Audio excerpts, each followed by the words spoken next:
I hope you're at least okay. Today is a Monday, and I think we'll just be hanging out a bit today. I do have a couple of things that I want to talk about because I'm interested, but you know, I had like a skin thing that I had to do to my face today. So the only thing that I can wear is mascara and a little bit of eyeliner. I don't know why I said that. But it's because normally I like wear at least like some contour or like something on my face because I'm so pale. It all just kind of blends in. And I feel so awkward with it. But it's okay. I'm gonna have to do this more often too. Which is annoying. Having skin problems sucks. It's because I've been getting a lot of like stress acne. So I did like a face treatment or whatever. It's not super expensive. You can do it at home, okay? It's not like I went to a salon or whatever. I just, I don't know. I'm tired of having acne, chat. It's really annoying. So, yeah. Yeah! And I have more things to do in person. So, breaking out all the time is just not the vibe. It's not the vibe. Chat, it's not the vibe. Anyways, updates.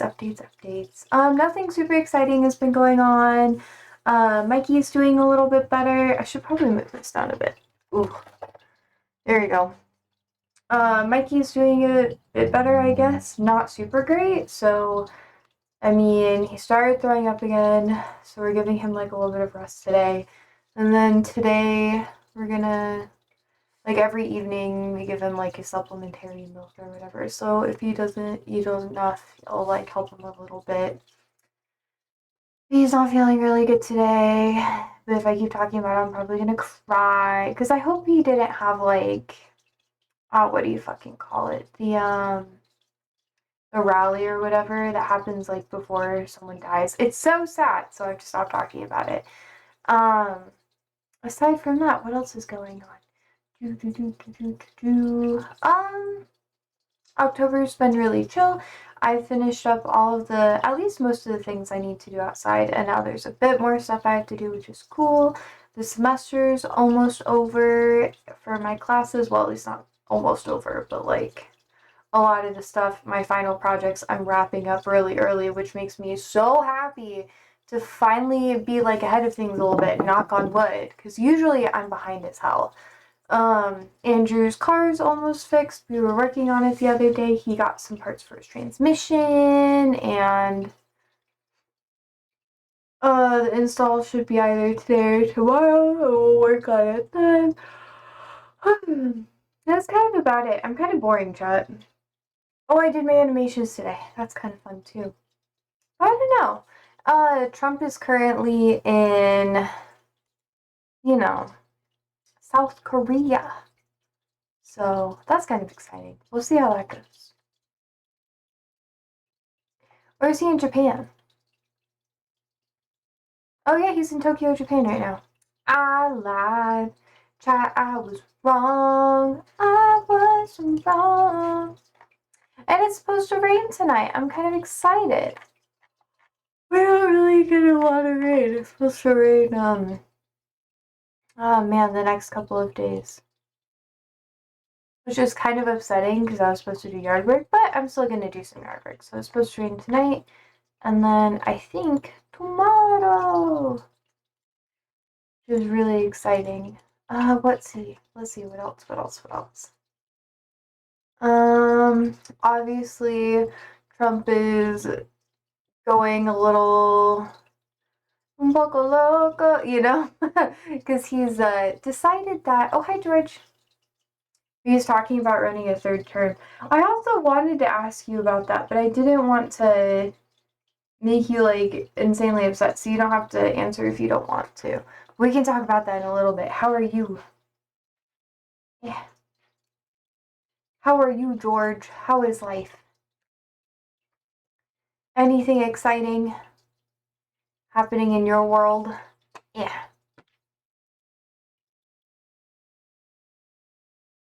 You're doing good. That's good. I'm glad. How was your weekend?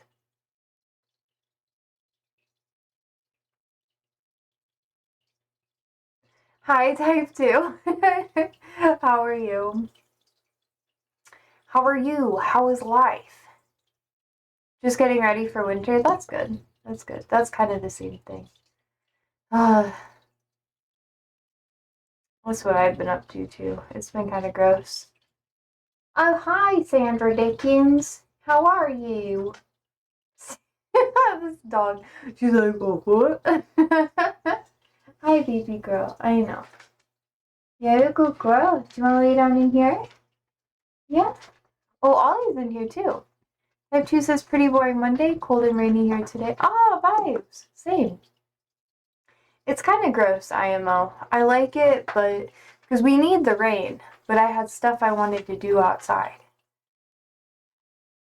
I got most of everything I needed to get done. So I'm satisfied, but I'm just like, it'll be okay. Right, Ole love? It's okay. It's okay, Stinky. You're such a good boy. I don't know if you can see his face. Do you want to say hi? He says hello. Rain hits us this Wednesday and Thursday. Yeah, I think you're getting our rain, but a little bit delayed. Let me look at the radar. Sir Stinky Butt. The dogs are not happy that it's really gross out. To which I say, I understand, but come on, guys. No. Oh, damn. Yeah, there's a lot of. Oh, it's already started. Oh, it's a different storm system that's hitting you, George. It's from the south. Sometimes you get like a whole wall of rain that just goes across the United States. It just goes. Which normally isn't too bad, but you know how it goes. Yeah. I hope we get a good amount of rain. I love how we're just talking about the weather, but I love talking about the weather. Speaking of the weather, there's going to be a huge hurricane that's hitting, it's not Jamaica. Where are they hitting? Starts with an M. Hurricane. It's gonna hit, yeah, it's Hurricane Melissa. Oh, it is hitting Jamaica. Yeah. Wow, look at that. Look at that. It's, I'll give you, like, the Weather Channel's, link to that. It's gonna be pretty bad. I think it up to Category 5, or at least it's gonna increase to Category 5. Yeah, it is a Category 5 hurricane. Has begun to turn northwestward, continuing its turn toward Jamaica as expected as it begins a catastrophic historic strike on Jamaica with life-threatening flash flooding, landslides, destructive winds, and storm surge. It's basically hitting Jamaica like flat on. They get hit pretty often, but usually not as bad. It's a Category 5, which has, I think, winds up to like 175 or something.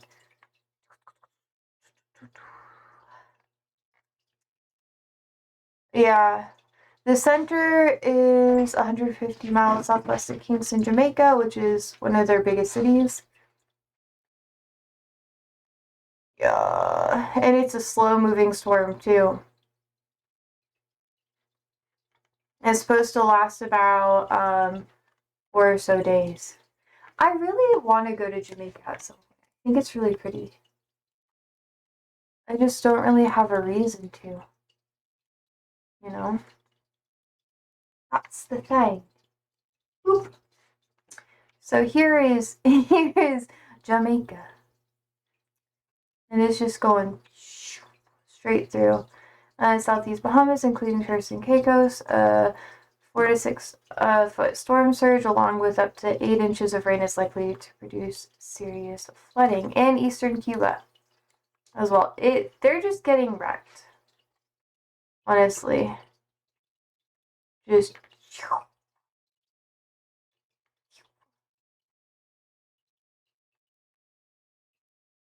It's gonna die down quite a bit though, but stresses me out, man. These are the season names. Tanya, Sebastian, Rebecca with a K, dang, and an H. I don't think we've had a hurricane like Josie or Josephine. But, look. They've all been going this way. Just kind of wild. Them starting over here is really peculiar. It doesn't happen that often and get that strong. One hit Mexico. At least none of them are hitting like the west coast again. We'll see how it goes. I think we're probably going to hear a lot about that. Yeah, hurricane season is just about over, you're right. That is correct. I hope it's not super bad this year. It stresses me out. You didn't get a ton of stuff, right? Most of it just, I think you got some storm surges and that was about it.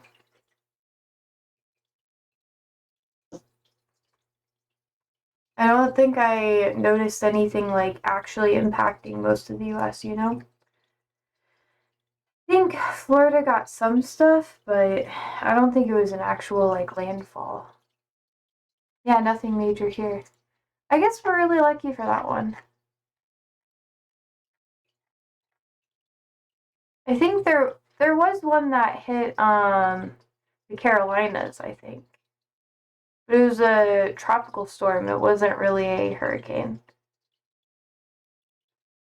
Which is good. I have no complaints. Oh, there's ice ads on the Weather Channel. That's crazy. That's crazy. A lot of people are boycotting the services that have ice ads. I don't know if you've noticed that.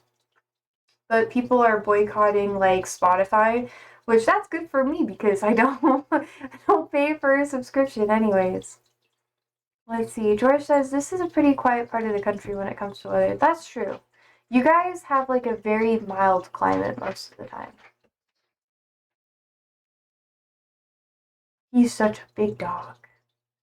Oh my gosh. Sometimes I look at him and I'm like, damn, I got a big dog. He's my little Leo.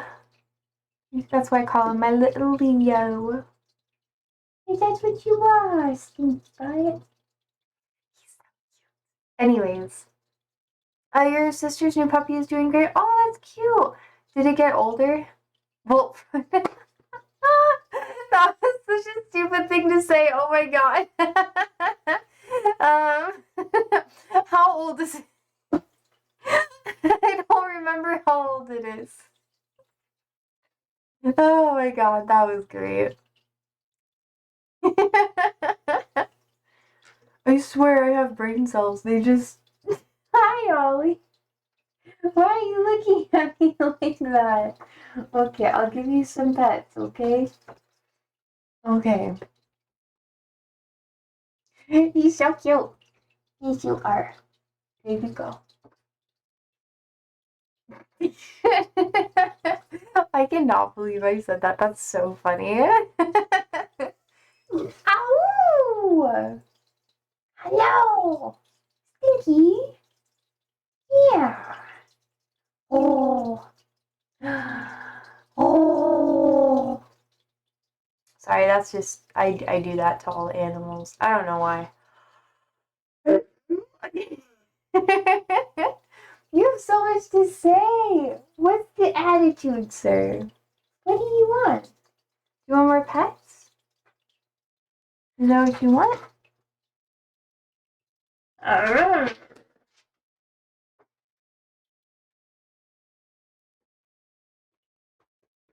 He's getting more pets. I don't know, he swindled me into it. He was too cute. I can't help it.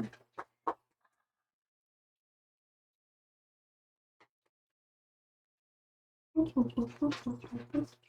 you still didn't tell me, how old is the puppy now?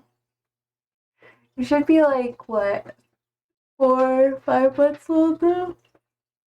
Oh, yeah.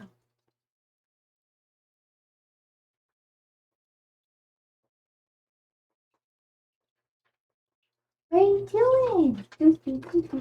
Hi. Hi, I know. I know.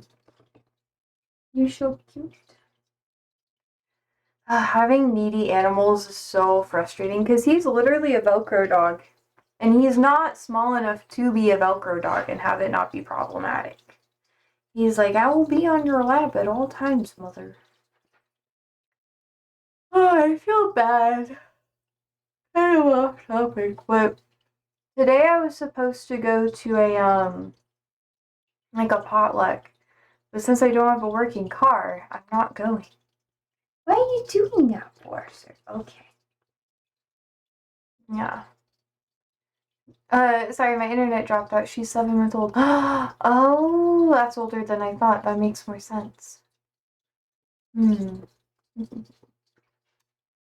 I kind of want to play more of the Hollow Knight, but we gotta wait a little bit. Wait, I was gonna say, I mean, I don't know, George. I have some questions, and it might make you a little upset, but I don't want to bother you too much about it. But I'm curious about your opinion. Because a lot of people have been talking about, you know how Trump today said that he was considering running for a third term? I was wondering what you thought of that. Because you're like, I do talk to quite a few conservative people in my day-to-day life. I mean, I live in Nebraska. But yeah, I was gonna ask about the rabbit if it was back on the road. Almost. Almost there. The, transmission about came in the mail. We were working on the, so the, coolant intake that goes into the firewall, that replacement came in last week. And then the transmission mount came in a couple days ago. And yesterday, for the most part, was Subaru and Porsche day. So we got those up and running. And then, well, not completely running, but they just worked on them a little bit. And then we had, oh my gosh. And then we had the rest of the rabbit to do today. So once I'm done streaming, I'm probably going to work on that. And that's why I'm not going to the potluck today. George says, I don't think he's going to run. I think he's messy with the press. What do you mean, the rabbit? Or are you talking about Trump? Yeah. Oh, he's messing with the press. That's what you mean. I don't know. I've been, I've been really worried about it because I think he is trying to. Like, I think it was Steve Bannon or whatever was talking about it in an interview he had. Oh, sorry, I'm so tired. I haven't had any coffee today. It's just, what would you do if he did try to run? Like, I think he was talking about, like, maybe being, like, vice president or something, which technically they won't allow you to do it. I feel like a lot of states just straight up won't have him on the ballot if he tries to run again. This is my candy, sir, not yours. Oh. I was hoping it was back on the road. There's a package waiting for you at the post office. I know. I've been waiting. I'm gonna go.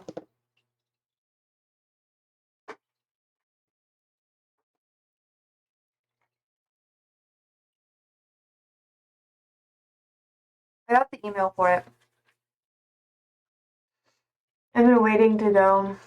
I haven't been taking the bus and stuff like that because SNAP benefits are gonna go out soon. And crime rates have already been increasing because of it, because people can't afford food and shit. And I think it's like 1 in 4 Nebraskans benefits from EBT, like SNAP benefits, that sort of thing. So we're gonna see what happens.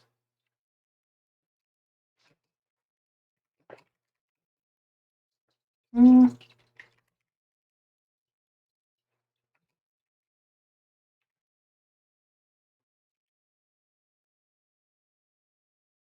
Mm.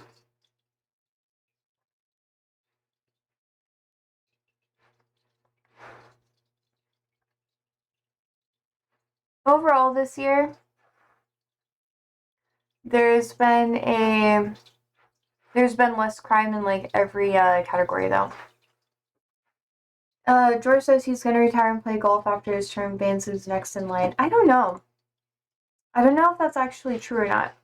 Because like I see how he like wants Vance to follow through and be kind of his second in line, but I honestly don't know if that's actually gonna happen.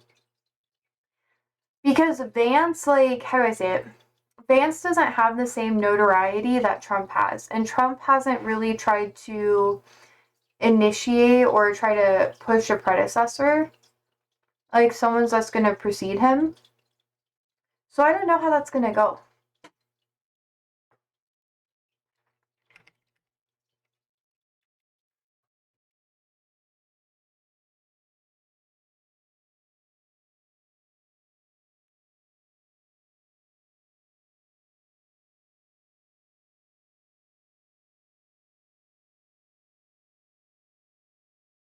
Or not the predecessor, but you know what I mean.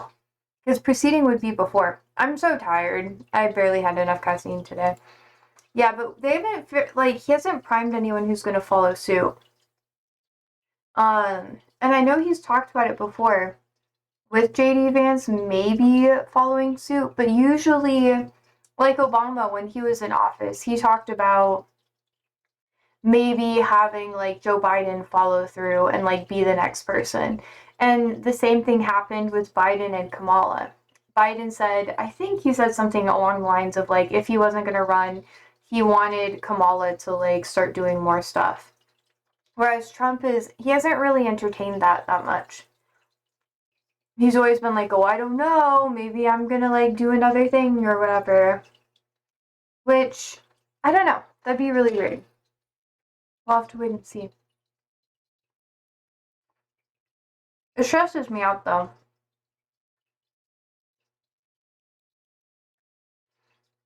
Because there's only a few circumstances where he could legally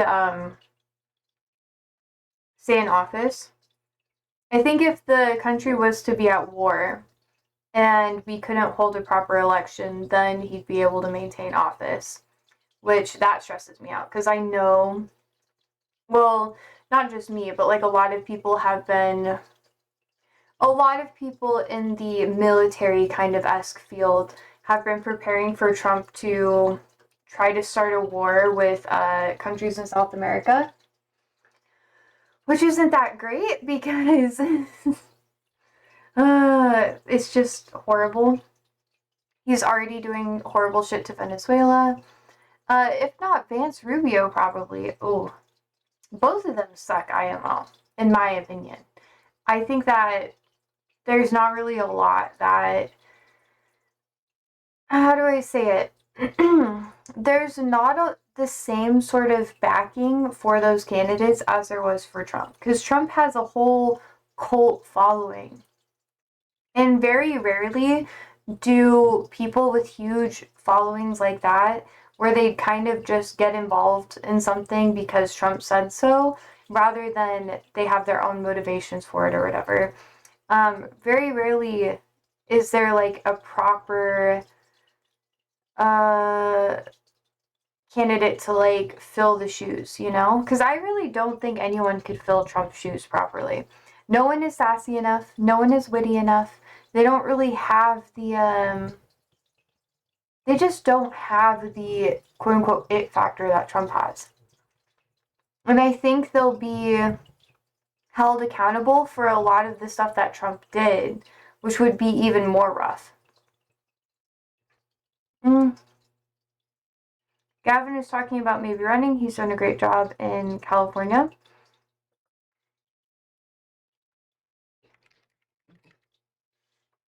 Gavin Newsom.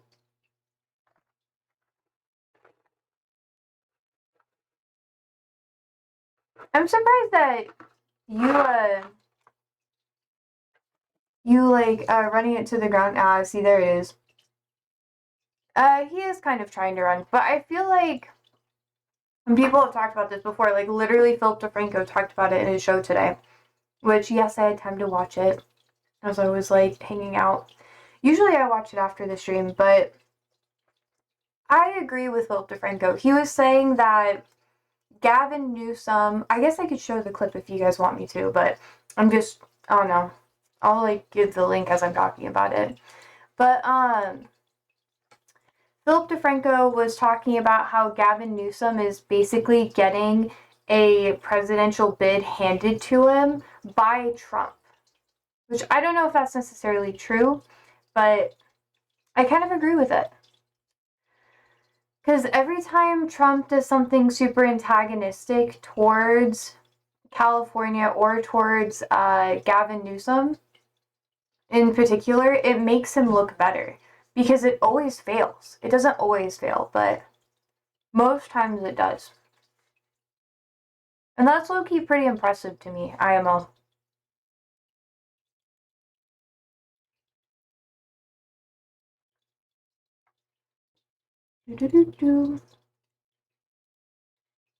You can't stand Gavin Newsom? Why? I mean, I don't love him, but why do you hate him? I'm curious.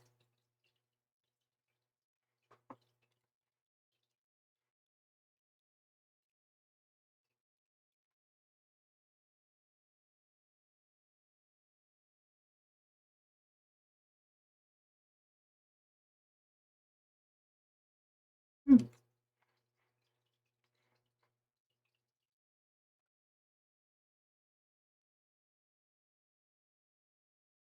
I don't really hate Gavin Newsom. I don't like a lot of his politics because I think he's pretty weak in a lot of aspects. But I do think that he has a lot more. He's full of crap. How? How? I think he has a stronger head on his shoulders than a lot of other candidates would. He has a lot of notoriety. He is a classic lib. Like, I won't be saying, like, oh, you know, blah, blah, blah, or trying to defend him a lot in his policies because I'm not. But he is better than a lot of other candidates that could be pushed because everyone in the United States knows who he is because Trump basically gave him a platform. It's kind of like the Barbra Streisand effect, you know? Where Trump constantly talking about Gavin Newsom and shit like that gives Gavin Newsom a platform with his own audience.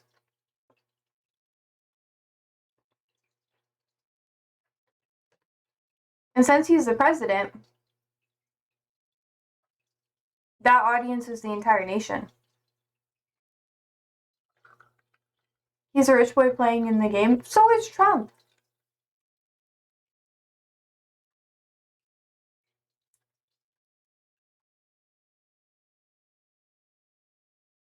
So is Trump, though. Not trying to defend Gavin Newsom. Don't get me wrong. But he also is like a little rich boy playing the game.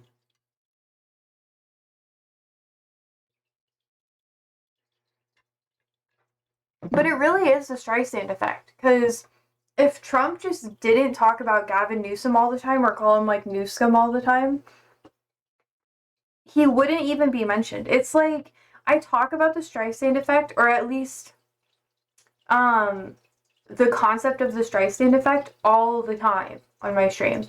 Because the more attention that you pay to someone or something, the more PR that you give them.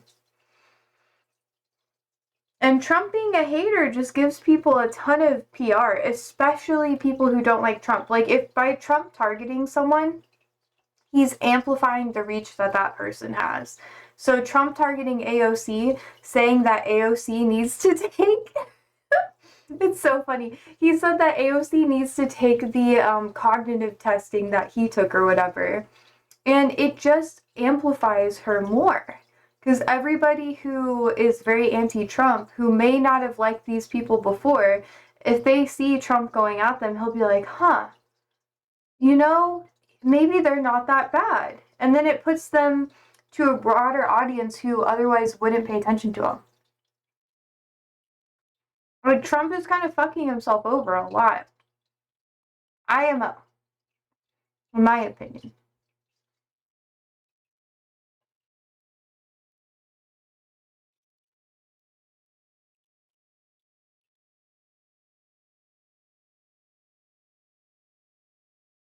Democratic Party don't have a strong candidate to run in 28. Hmm.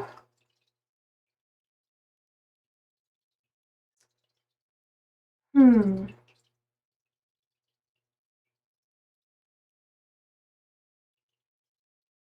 Let's see. I would say that Trump is kind of giving other people to run his platform, and 28 is like what, 3.5 years away? We got, there's so much time. Most of the time, people don't actually start planning for an election cycle, presidential election cycle. Like the candidates plan about 4 years ahead of time. They see if they can get enough, because, you know, this is how campaigns normally work, especially presidential ones. They see if they can get enough of a backing to even try. That's when they start, like, you know, trying to see what donors they could have and that sort of thing. And they start trying to prime their platform for an election. About 2 years in is when they really start committing. So then they start building up the entities necessary in order to run for a political position. So in some cases, sometimes people have nonprofit organizations that they build up. They basically just have to have all the paperwork done, you know? Then after that, about a year and a half out is when people start saying, hey, I'm going to run. And they start getting signatures and then so on and so forth, trying to get more endorsements, prepping for where they're going to go across the country and all that sort of thing. Most of the time, when people are planning to go to a certain state for an election or whatever, they have to make sure that, I don't know, this is just like from what I've seen and what I've understood with like how this stuff works, because I've worked with a couple of different campaigns and that sort of thing by now. I've been doing this ever since like fucking high school.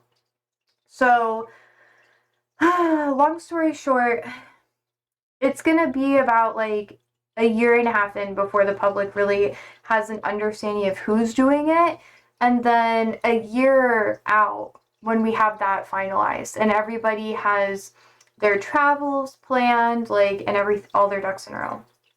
George says the way that Dems are going, they might lose some seats in the midterms. I actually don't think they're going to lose a lot of seats. Otherwise, Republicans wouldn't be trying to gerrymander things so much. Because people only start, like, try to put things in their benefit or, like, break the system when they know they're going to lose. People don't really do that if they think they're going to win, you know?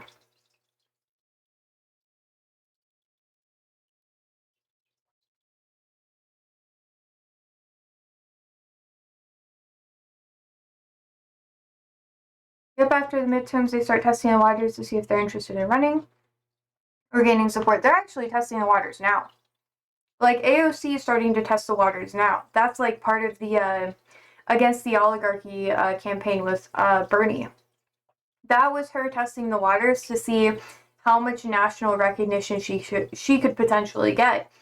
And I think when she was in Vegas and also when she was in New York City and stuff like that, people had a chance for her to become the next presidential bid or candidate. And that's starting to become more and more popular with candidates, like just getting ready years before. It would be interesting because Trump's biggest enemy when it comes to his policies is democratic socialism. Because people want democratic socialism, and that's what he advertises. A lot of the time when he talks about social policies and stuff, he's like, well, we'll do this and we'll do that or whatever.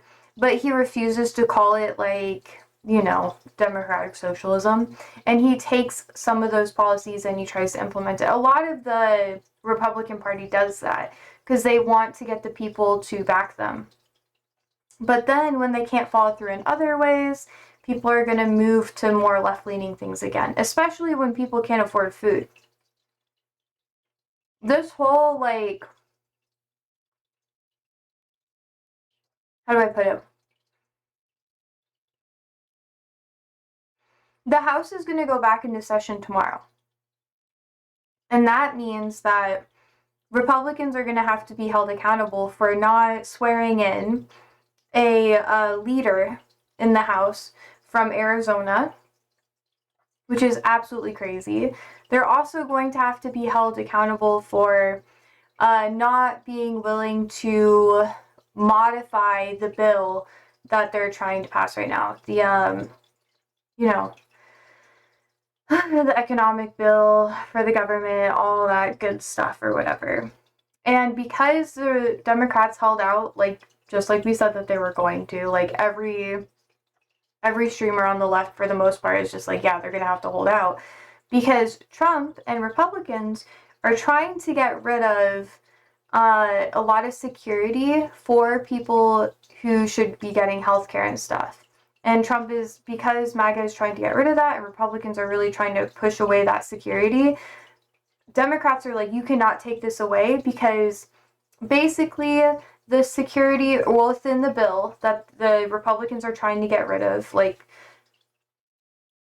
they're trying to get rid of the security for interest rates. So instead of interest rates being able to be super flexible and go willy-nilly, there's a cap that's been in place for a long time.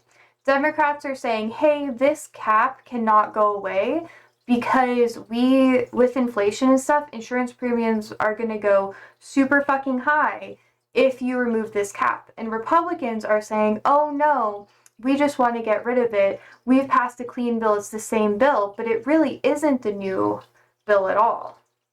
Like, it absolutely isn't whatsoever. So Democrats are just like, no, we're not going to let you do this, because it's going to destroy everything for the next, like, potentially, like, decades if this happens, especially with healthcare.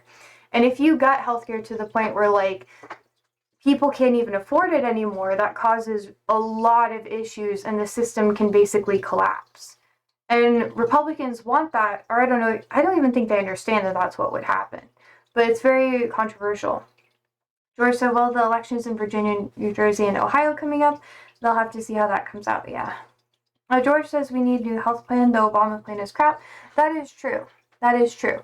But removing the cap on insurance premiums is not going to help anything. It's actually going to make stuff worse, because there's already a shit ton of inflation.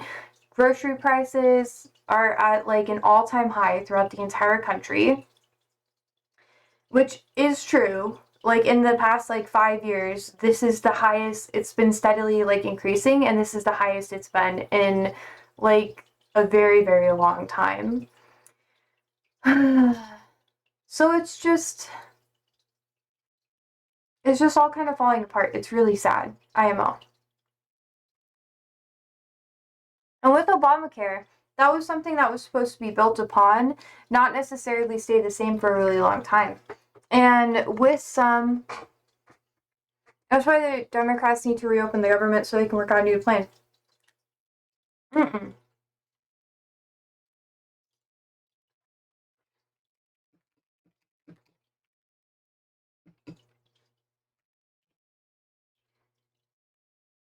Okay.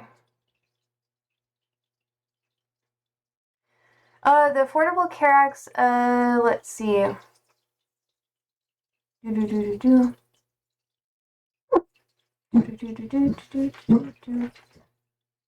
Cap on premium payments for subsidized marketplace plans, which currently limits them to a percentage of income, with the enhanced subsidies to expire at the end of 2025. Other caps include a 6% cap on annual increases in Medicare Part D. But basically, Ollie, no thank you. Oh my gosh, he's so upset because Andrew's in the garage right now and he can hear it. But long story short, this is something that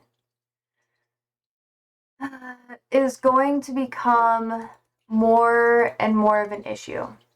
Ollie doesn't really agree with you. He's just trying to get Andrew. But here's the link for the Affordable Care Act, premium payment, stuff like that. Basically, Democrats are trying to ensure that this doesn't lapse and go away. Because the minute that it goes away, it can be increased, and it's a lot harder to correct an issue like that. The minute that insurance companies are like, oh, we can up our premiums drastically, it becomes really scary, because them listening to the law after, like, let's say they were given permission to do something, and then Congress in the next, like, bill or whatever, or huge, like, sweeping legislation that they want to pass, they decide, hey, let's make it go back to the way it was before. Like, let's have another cap installed or added to, like, whatever plan.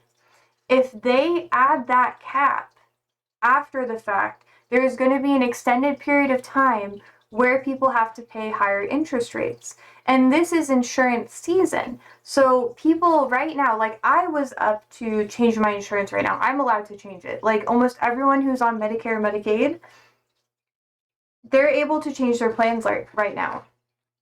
But if you're not on, like if you wait until maybe, I don't know, after that time period, open enrollment is what they call it, which is normally within the entire US, it's kind of the last part of the year is when open enrollment normally happens at a corporate level, as well as like Medicare, Medicaid, government level.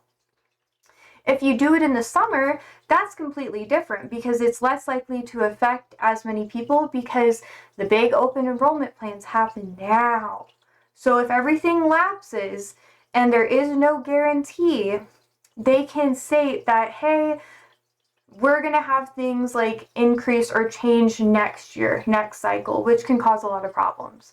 It doesn't mean that, oh, well, if they pass something and then they say, oh, like in fucking February, they retract everything, they can have like years of plans that have very, very high interest rates, and then people can't afford anything. They were the ones who planned to end it at the end of the year. Because whenever the government has economic plans or structures that limit what different parts of the economy can do financially, it is standard procedure to set a time limit for that. So to say this is going to go out in 10 years, this is going to go out in 15 years, it is standard procedure to do that so that they are forced to reassess the policy. The problem that is going on right now within Congress is that Republicans are not willing to reassess the policy. They want it to fully lapse. And by letting that policy lapse, insurance premiums will go up to an extent that people cannot afford it. The last 3 jobs reports that we've had in the last like 3 months has been the lowest that it's been since from my understanding, the 2008 financial crisis or crash that happened. Like, it was horrible, and it may be, if it keeps going, it's going to be even worse than that. People do not have jobs right now. If people do not have jobs, especially people who are in the government, who are not getting paid for anything, who are getting laid off willy-nilly, they all of a sudden have to pay super high fucking premiums for shit. They're fucked. Like, they're literally fucked. Democrats are holding down the fort, letting people lose their jobs and everything, because if insurance premiums go up that high, it is going to cause an economic crisis with people. People will not be able to afford healthcare, and people will die for no fucking reason. Like, I'm not joking when I say that this is really fucking serious. Like, it's not like when we talk about politics and it's all casual and it's all willy-nilly. Like, if people cannot afford premiums, they're not going to have health insurance. If they cannot, afford health insurance, the minute that something is wrong with their health, they're not going to go to the doctor when they need to, and they will die. People die from complications. I grew up in a medical household. I grew up helping disabled people. I watched people slowly fucking die because they couldn't afford it. And I watched as stuff like Obamacare saved their fucking life. And this isn't me trying to be partisan shit. This is me saying, if any party was trying to allow premiums to go at any fucking rate willy-nilly, I would condemn them. I'd be like, what the fuck are you doing? George says, yes, but they can't do anything until they open the government and get talking. The government is open. As of tomorrow, the House will be in session. It is the House's responsibility to redo the bill so that the Senate can pass it. The Senate has rejected it. They're not going to be able to get the votes through. The House is now responsible for redoing and reevaluating the bill, then passing whatever changes that they have on that bill, and then giving it to the Senate again. That is how it works. If the Senate approves it, then they send it to the president, and the president has to sign it in.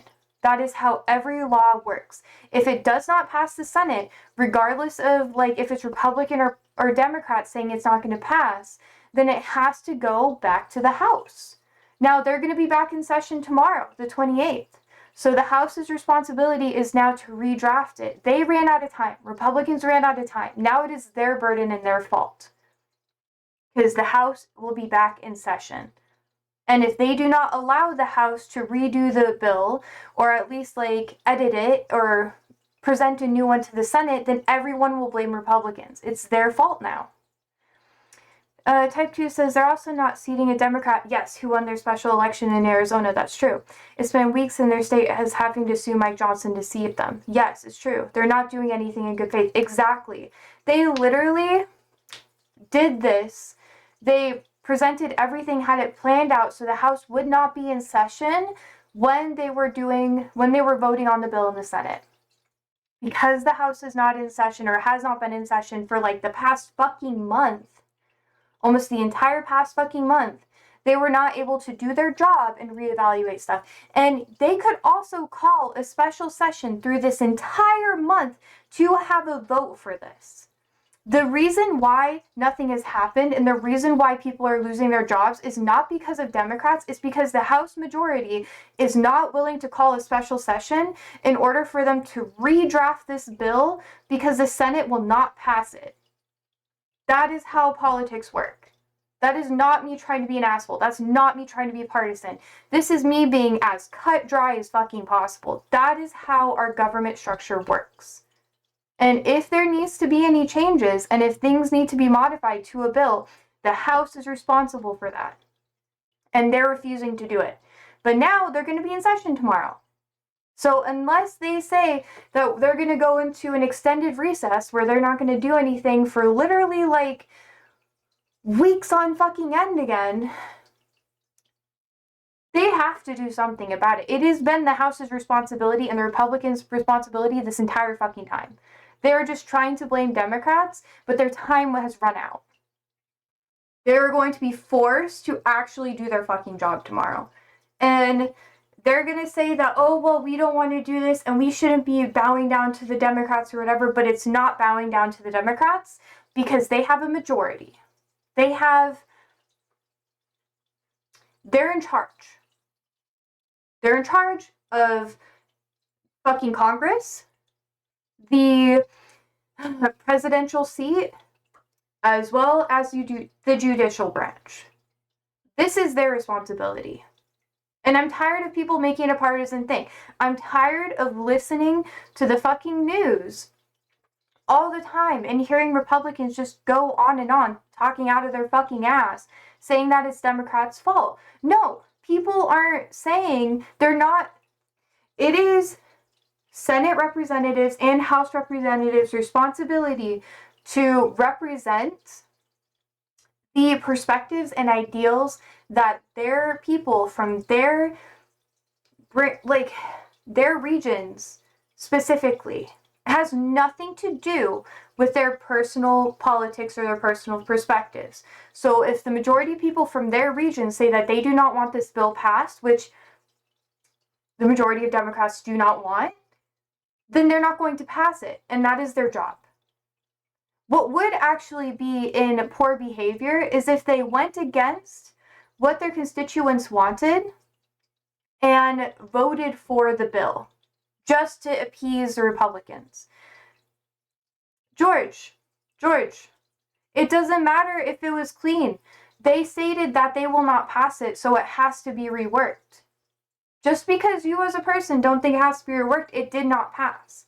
So until the House makes changes and reworks the bill, the Senate is just going to keep saying no.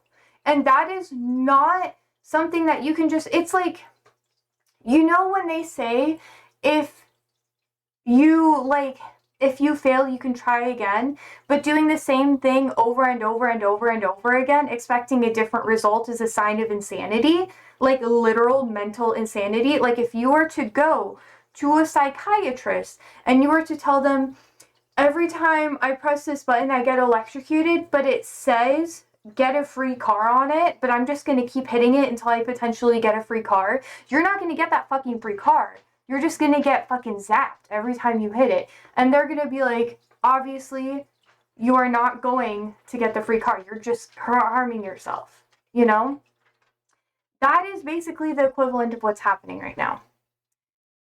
George says, yeah, but the Senate Dems are saying no because their constituents do not want the bill to be passed. The people that the Senate Democrats are representing say no to that bill being passed. The majority of polls say no to that bill being passed because of the insurance premiums, because of the ACA premiums. Like, that is, like, cut and blank what is happening. Or at least, for the most part, what is happening. There are also other random things where people are trying to make it a partisan issue. It's not a partisan issue. And it should never be a partisan issue. The job of senators and the jobs of congressmen is to represent the constituents of the districts that they are governing over. That is their job. And by them not doing that and going against the interest of their constituents, they would be violating their job. And just because you want it to go a certain way, or Republicans want it to go a certain way, or people who are not part of those districts want it to be a certain way, doesn't mean that things are going to go that way. That is not how it works at all. And it should not work that way. So no matter what, the Republicans keep trying to make it a partisan issue. But if those representatives go against the interest of their people within their districts just to make Trump happy, then they are corrupt. Then we no longer have a proper system with checks and balances. That is how that works. So yes, they are not going to pass the clean CR. They're not going to pass it because that is not what their constituents want.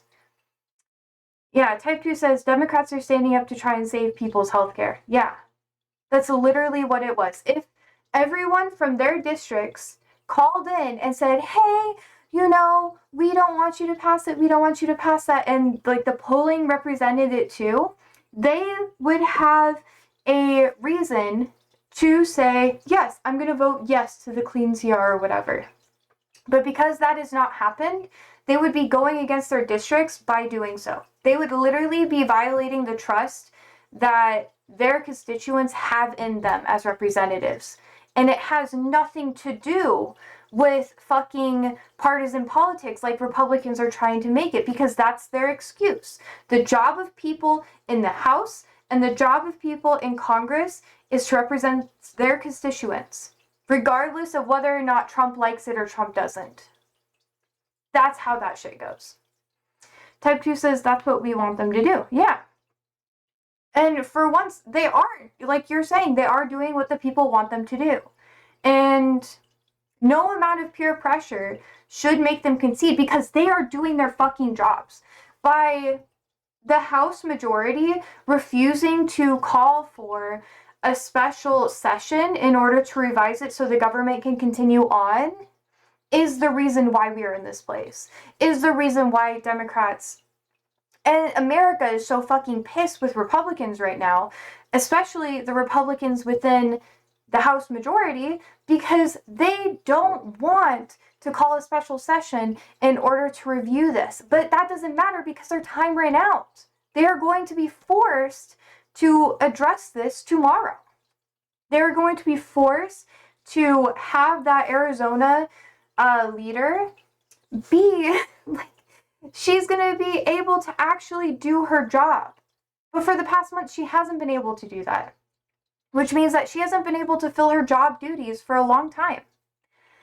George says the CR was to keep funding going for 7 more weeks. No, it wasn't. It was to say, like, hey, it'll be gone.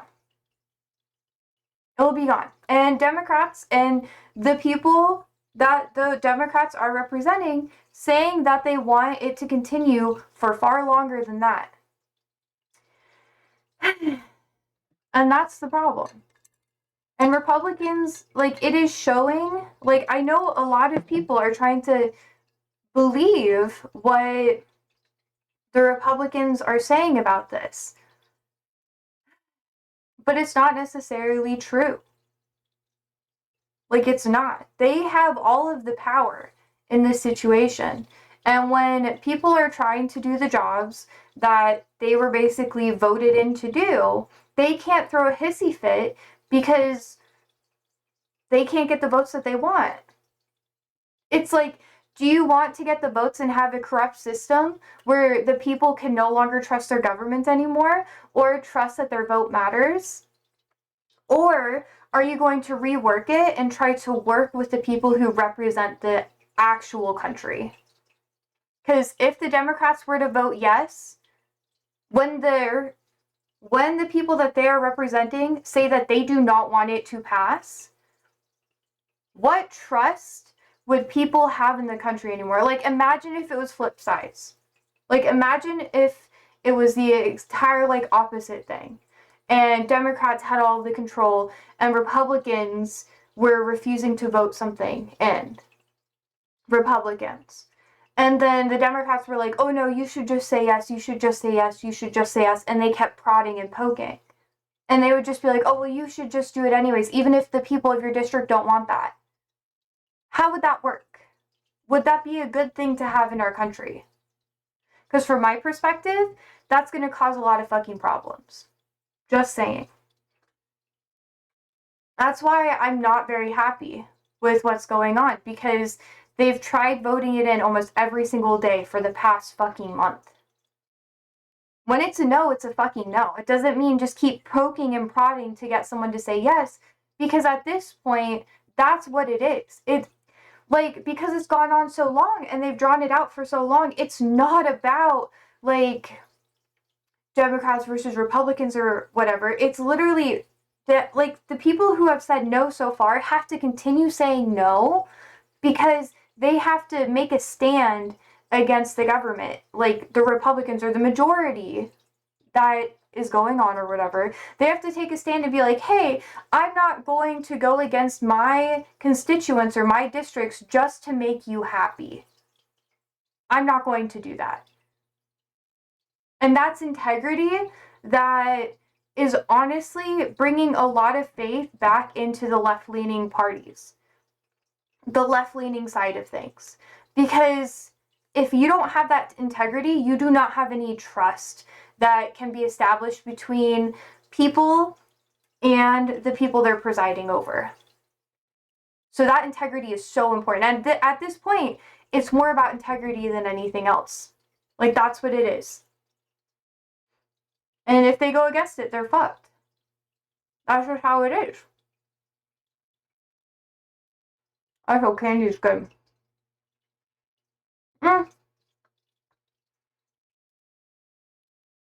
Doris says, okay, I guess the governor's going to stay closed then. Yeah. Until the House does what they're supposed to do, aka seating the Democrat representative from Arizona, also reworking the bill because it hasn't passed for a whole month. They've tried doing it almost every fucking day in the Senate. Reworking the bill, voting on the bill, and then having it go to the Senate again. If the Senate says yes or no, then they work on to the next thing. But I'm almost 100% positive, not even 100%, I would say like 75% sure that the bill as it is now would not pass in the House. It just wouldn't, because they've learned that the people don't want that. Or at least the people in the districts that the Democrats are presiding over don't want that. So it's not going to happen. They're going to have to rework it because it's just like insanity. Oh, well, the CR bill is only 24 pages long, so it should be easy to fix. Exactly. So the fact that they haven't held a special session in the House is ridiculous. They could have done that. People in Congress are still getting paid with the shutdown happening, so they should be doing their job.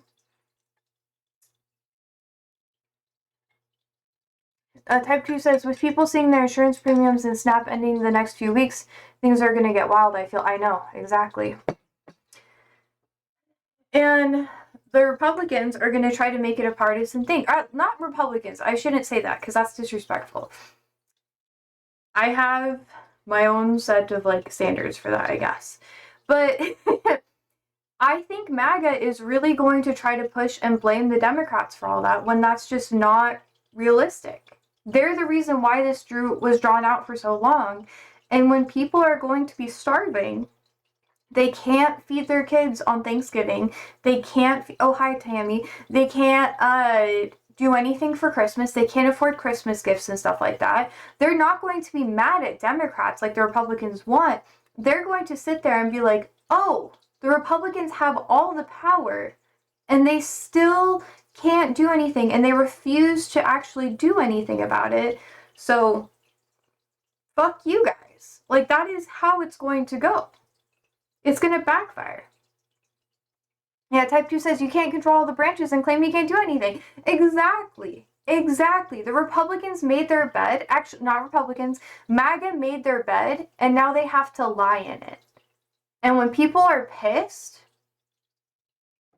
like, did you see, oh my gosh, the fucking Zoran rally that happened yesterday?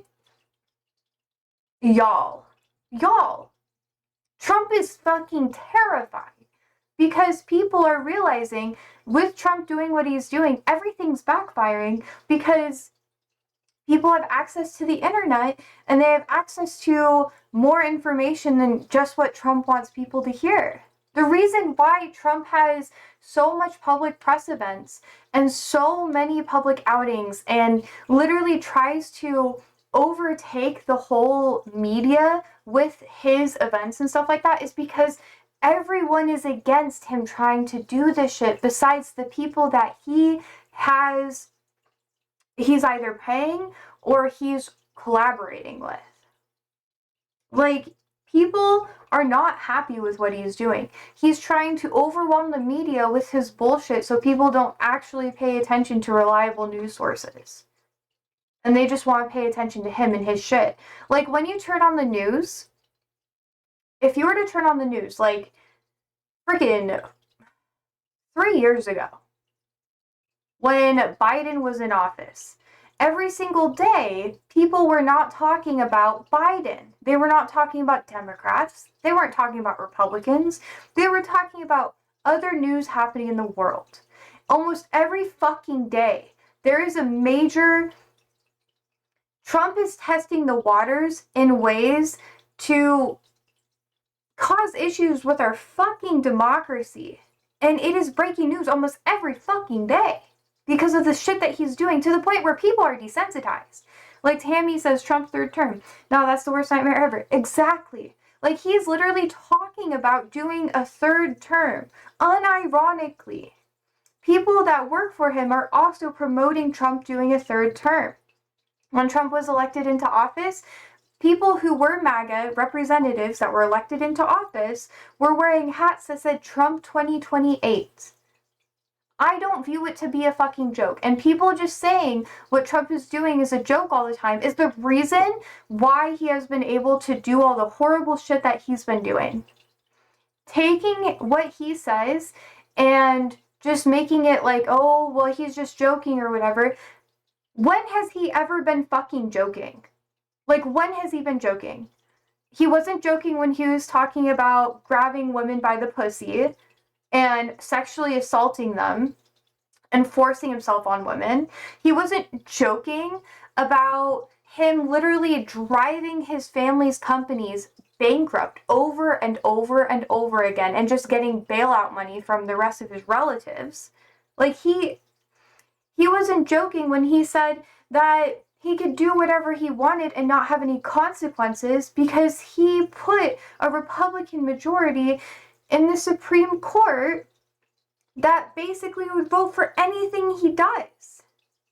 So now, anything that could be equated or affiliated with any presidential fucking action, which they could come up with any bullshit reason for, by the way, he could never be prosecuted for.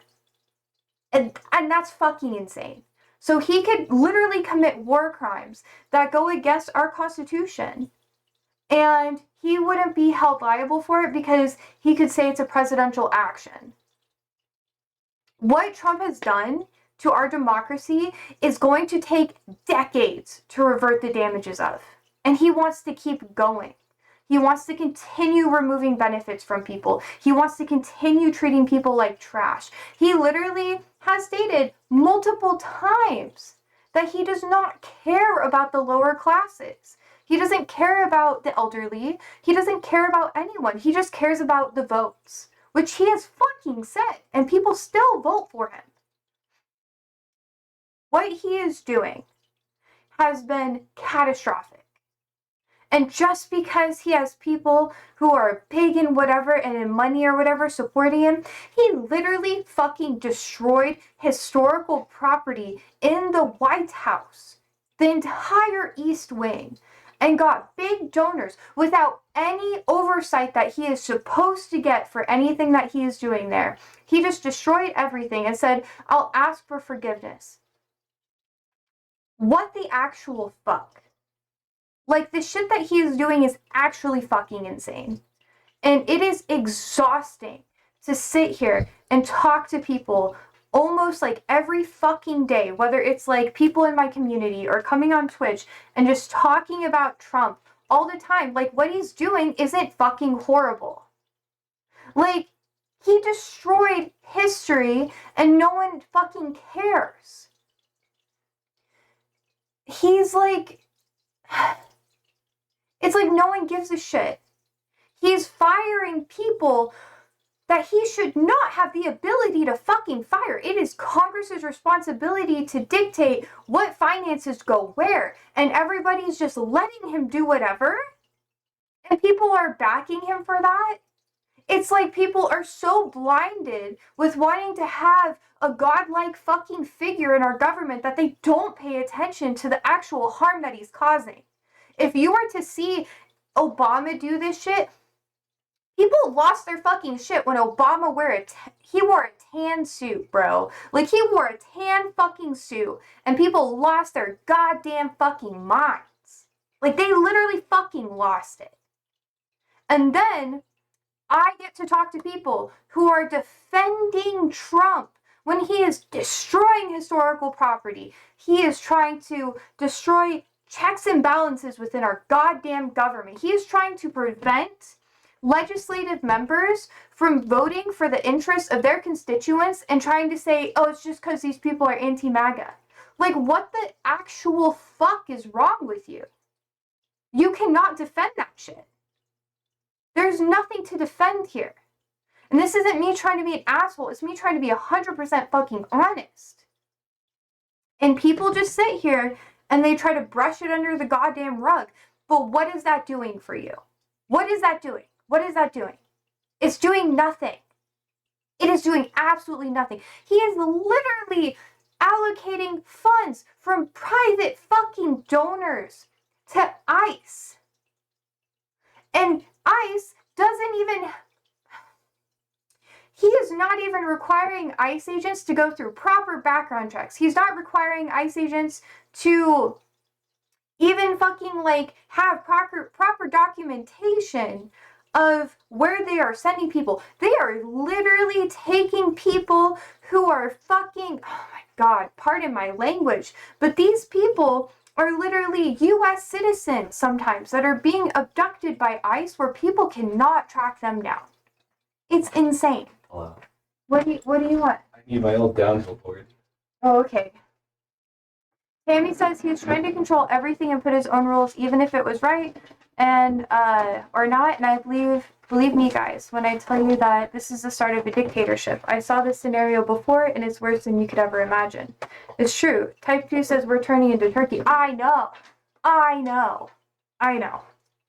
And it's so disappointing too. Like when you have a president who's like, let's send a shit ton of money to fucking Argentina instead of allocating those finances to our own government, it's insane to me. Like, people are fucking starving, and they're gonna be starving this month during holidays, the holiday season. And they just want to send money to a country that... It's because the president of Argentina, Javier Milei, is a big Trump guy. No, Javier is a big Trump guy. Trump night and day. He sucks Trump's dick, and then he asks for more. He's like, come in my throat harder, daddy. God. That's how he's acting, though. Jesus. Sorry, Andrew came in and now he left. But yeah.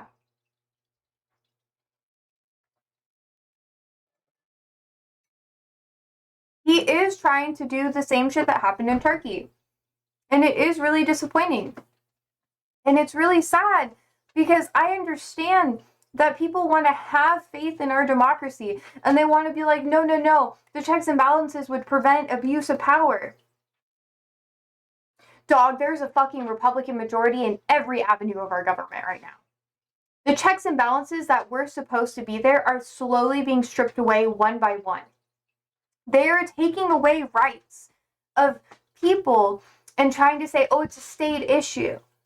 And then they are trying to gerrymander the state's districts to become Republican majority so that women can't have access to healthcare, so that immigrants or anyone who is deemed as suspicious by the government, because God forbid anyone's fucking Antifa, God forbid anybody doesn't like fascism.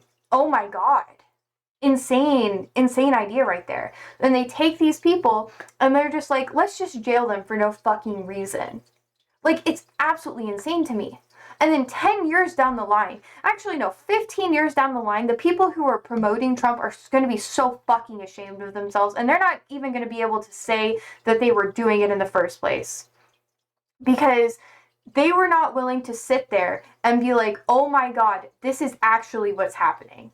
And I have been sitting here for so long and been like, hey, I'm going to listen to both sides. Like, I'm going to try to, like, be nonpartisan and just address it for how it is. But this is how it is. This is not partisan because I don't like either fucking party. I've said that so many goddamn fucking times.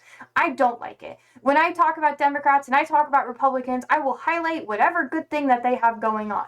Right now, there is not a lot of good shit that's going on with Republicans, like, at all. Like, I just cannot sit here and be like, this is a positive. This is from someone who grew up fucking Republican.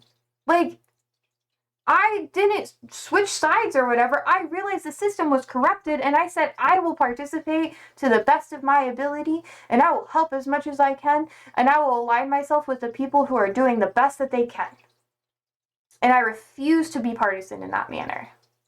Now, Type 2 says, imagine if the Democrats were out there weeks ago spitting up food banks and other food support services for anyone who needed it. They're just so bad at doing anything at all. No, I know. And that's like the hard thing. Like literally earlier this year, I came up with a whole report of food banks and homeless shelters that are available in my city. And I've helped like distribute, and this isn't me trying to glaze myself and be like, oh, look at me, I did all this stuff. But like, there are a lot of like food banks and alternatives if you live in a high population area.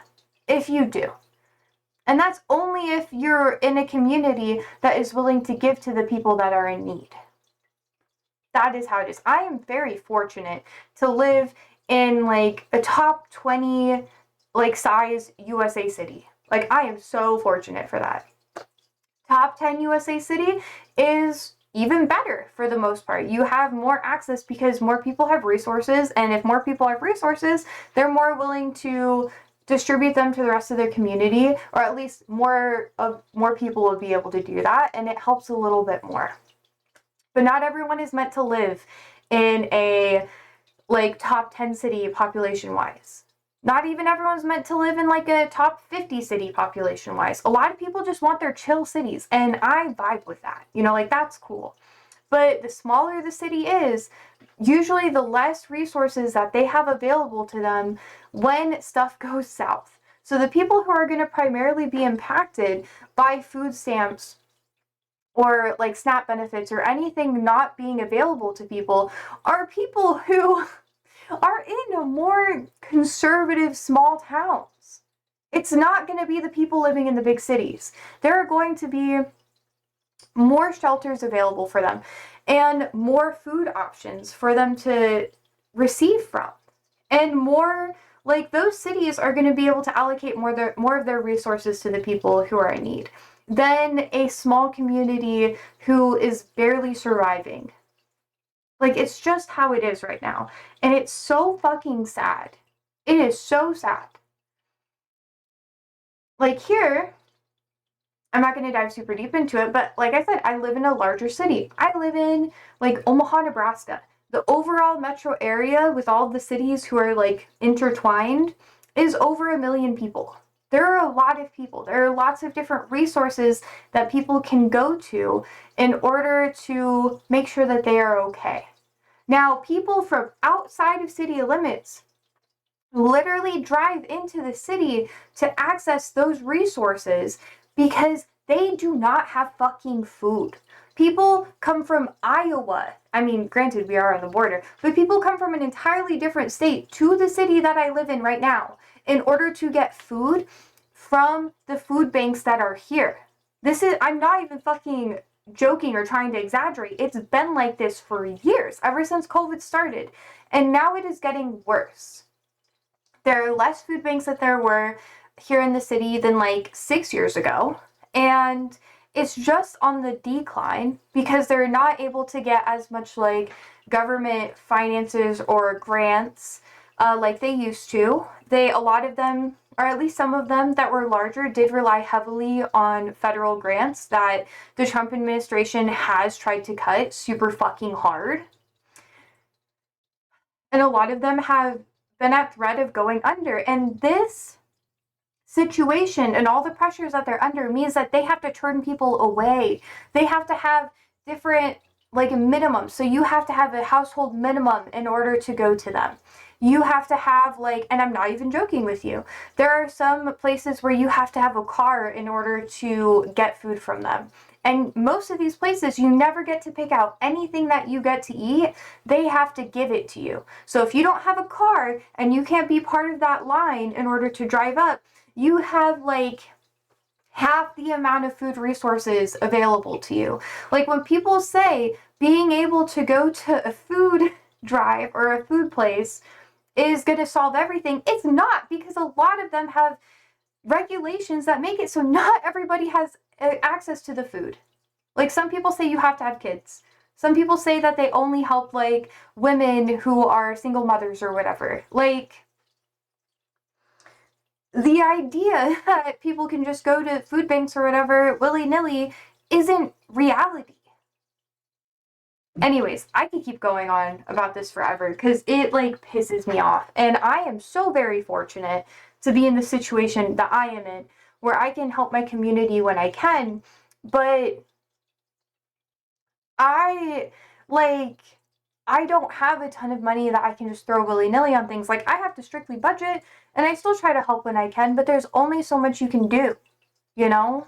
You have to have government oversight and the government allocating resources to help this work. But if the government's saying, no, the states have to do it, poor states are fucked. Anyways, Tammy says, okay, what if I'm homeless? What am I going to do? Are they really that dumb? People, oh God, I don't know if all of you guys know this. I've talked about it before, but I have been homeless. I've lived in my van for almost a year because I didn't have a place to go. I was couch surfing in the winter in that time period. And after that, when I didn't have my van, I lived in a tent at a campsite. I'm not even joking with you. Really close to the city that I was living in at that time. I worked 2 jobs. I wasn't like jobless or whatever. I was working 2 jobs. Over 40 hours a week. And I lived in my fucking car. I lived in a tent at a campsite. And I was couch surfing. And like, if I didn't have those resources, and if I didn't have like people in my like friend group in my community willing to help me when I was struggling, I probably would have like a lot of the people who I knew who were also homeless and were also struggling, they ended up in jail. Not because they did anything wrong, but because they fucking could not afford, like, they could not afford to live on their own. Homeless shelters are not safe. I don't know where people get the idea that homeless shelters are a safe place to be, but it is so hard to actually get in a good homeless shelter, and then it is even harder to be there because people will steal your shit and they will beat the shit out of you if you say anything about it. And I know this because I used to volunteer at homeless shelters, and when you would hear about it, it would be like an almost daily to like bi-weekly experience where something horrible would happen to someone. Usually when the economic sides of things were worse, horrible stuff would happen. So when people are talking about like, oh, the state should be responsible for it, or oh, it's just whatever, this is the reality. It's not me trying to be an asshole. It's not me trying to make anybody feel bad or guilt anyone. But when you are homeless, there are plenty of people and people that I have met and I have known that have chosen to do petty theft just so that they're in jail for a certain amount of time because they have no place to eat. They have no access to healthcare. And when inmates, like people in jail, have more resources, it's like, why aren't we treating our homeless people like fucking people? The homeless population is going to go up at least like 16th in size because of what Trump has been doing. Wait, they put homeless people in jail just because they're homeless? Yeah, in certain places too. Like, I used to travel and do a lot of like, I was a pastor's kid and stuff, so I had to do community outreach every single day, and like also every weekend. So I would help like organize and follow through with a lot of community outreach projects. It was just kind of what I did. So me and like a group from the church and stuff that I was in, we all went to Branson, Missouri. Now Branson, Missouri has a place called Silver Dollar. I think it's like Silver Dollar Springs or like Silver Dollar City. That's it. But I will I don't know, I'll just kind of like send you the link to it or whatever. I'm not promoting it, but just so you guys know, this is a real fucking place. But in Branson, Missouri, it is technically illegal to be homeless. And we discussed this earlier this year when Trump had the executive order against homelessness, especially in DC. Let me get that for you. Against homelessness.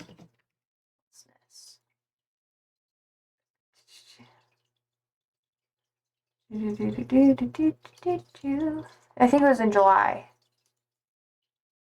Boop. Yeah, homelessness is criminalized in most of the US. That is true. So the Supreme Court says it's okay. It's true. This is one of the executive orders that addresses homelessness, and one of the biggest ones that made more attention throughout like the United States, right? But in Silver Dollar City, in that area, it is illegal to be homeless. If they see you putting up a tent or trying to sleep like on the street or something like that, they will arrest you, and then you will be in jail for at least a couple of nights, and then you will have a court hearing because of you falling asleep on the street. And there have been issues, or at least some issues, with tourists literally falling asleep on the street because they were like drinking too much or whatever, and they were arrested because the police thought they were homeless. And then they eventually got out of it, yada yada, because it was a misunderstanding. But if you actually live in the area, you will have to live in a motel that you pay for, like, just staying there for like a week. And that fucks up, like, if you don't have like a good credit score, which this is getting really deep into the weeds of American systems or whatever. Even if you have a job and you are homeless, if you have poor credit, you will not be able to find a place to rent out to you without someone co-signing your lease. So you would have to have someone that you know that has better credit signing up with you so that if you don't pay, they're forced to pay with you too. So in a lot of situations, when people are homeless, it's usually because they don't have a good enough credit score in order to sign a lease, not because they don't have a job. I think it's like 40% of Americans who are homeless or something around those lines actually have a job. We're talking about homelessness in the United States. But the reason why they don't have stable housing and they don't have a place to live is because they have a poor credit score. And oftentimes, when people talk about like medical debt causing people to be homeless or school debt causing people to be homeless, it's because it causes their credit score to go so low that even if they have a job, even if they have money, they will not get approved for a home or to rent out any place to live. And it's fucking insane. So they have to live in motels. That's like as good as it gets. And getting out of a credit hole like that is really fucking difficult. It takes decades. And you have to have, not decades, I think it takes like 10 or so years. But you have to have a ton of stability. So the issue is credit scores, not like physical housing. Yeah. Partially. Because a lot of people who are homeless in the United States, almost the majority have a job. When I was homeless, I had 2 jobs, and I was a senior in high school. Like, it's not some willy-nilly thing, you know, where it's like, oh, blah, blah, blah. Like, the reason why I was able to go out of homelessness is because I had to work those jobs and start paying for my own, like car insurance and stuff like that. Eventually, to build up my credit score enough that I could rent out on my own. But if I did not have those jobs, and if I didn't have a credit card, and I didn't build up my credit score, and I didn't do all of that, I would have still been homeless. So I had to work overtime, and I had to work so fucking hard in order to get out of that situation. But I was lucky that it wasn't super bad. My credit was not great because my dad took things out of my name. He also like drained my bank account once, which is partially why I decided to live in my van instead of like actually living with other people. Like my family and stuff. Because they were like, oh, well, he's your family. You have to give it to him, blah, blah, blah. But there's a whole discussion about that. It's like not super relevant. But anyways, because of that, I was like, fuck you guys. I have to protect my money. I opened up a new bank account. I got a credit card. And then I lived in my van for a bit. And then after that, I lived in my car. Because I had to. But it sucks. Let's see. Daria says, obviously it's going to be more complex, but that's essentially your premise. It's not just that. It's also like mental health stuff. So if people can't hold a job, usually that can cause, like if you're manic, bipolar, schizo, something along those lines, it can be a lot easier to have poor credit because mania does kind of, like when people are manic, they tend to spend money willy-nilly. Like that's a key sign of like hypomania or mania as a whole. Let's see. Tammy says that credit score thing is just making everything harder. It is.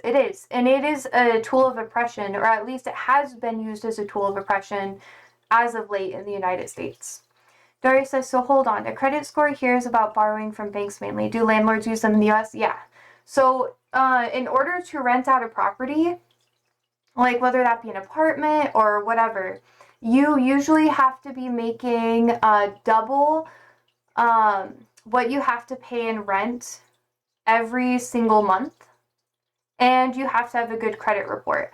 So for me, my credit report is just above average because I had a lot of medical debt for a bit, and I had to pay all of it off, blah, blah, blah. I had to, like, my dad, you know, took things out of my name, and that just got cleared off my credit history, like, recently. So now my credit report is a lot better because I couldn't, like, I didn't have the money to take it to court. My family wouldn't support me through that process. So there was a lot of stuff that was going on. So they were like, oh, blah, blah, blah, blah, blah. But whatever. That's my personal experience. But yeah. Daria says, before the stupid ID scheme, we'd have to show 3 bank statements, proof of wage to landlords. At least that was the case until 7 years ago when I stopped renting. Yeah, no, it's like that in the United States. And your credit score will dictate a lot of different things too. So if you want to get a credit card or have something like that, obviously your credit score is involved. If you are applying for certain jobs, you will be rejected when they do a background check if your credit report is like really bad. So like, let's say I was trying to be an accountant or something like, oh, my last job that I worked in corporate, like as a full-time position, not just like a, I don't know, like a temp or whatever. But the last full-time corporate job that I had, if I didn't have a credit score above like 650, I wouldn't be allowed to have that position. Like, I'm not even joking with you. They would have excluded me from the process. And there were people that I had worked with that were no longer able to maintain their employment at the company because their credit score got like really bad and stuff like that. Technically, they didn't say it was like because of that, but all the people who were struggling or had like horrible things happen that caused their credit score to be bad, they somehow lost their jobs and because Nebraska is an at-will state, you can fire someone for any reason. Daria says, what legal rights does a landlord have to refuse services to someone? Like, if they don't like you, I assume they just don't have to rent to you? Well, no, they literally, like, how do I say it?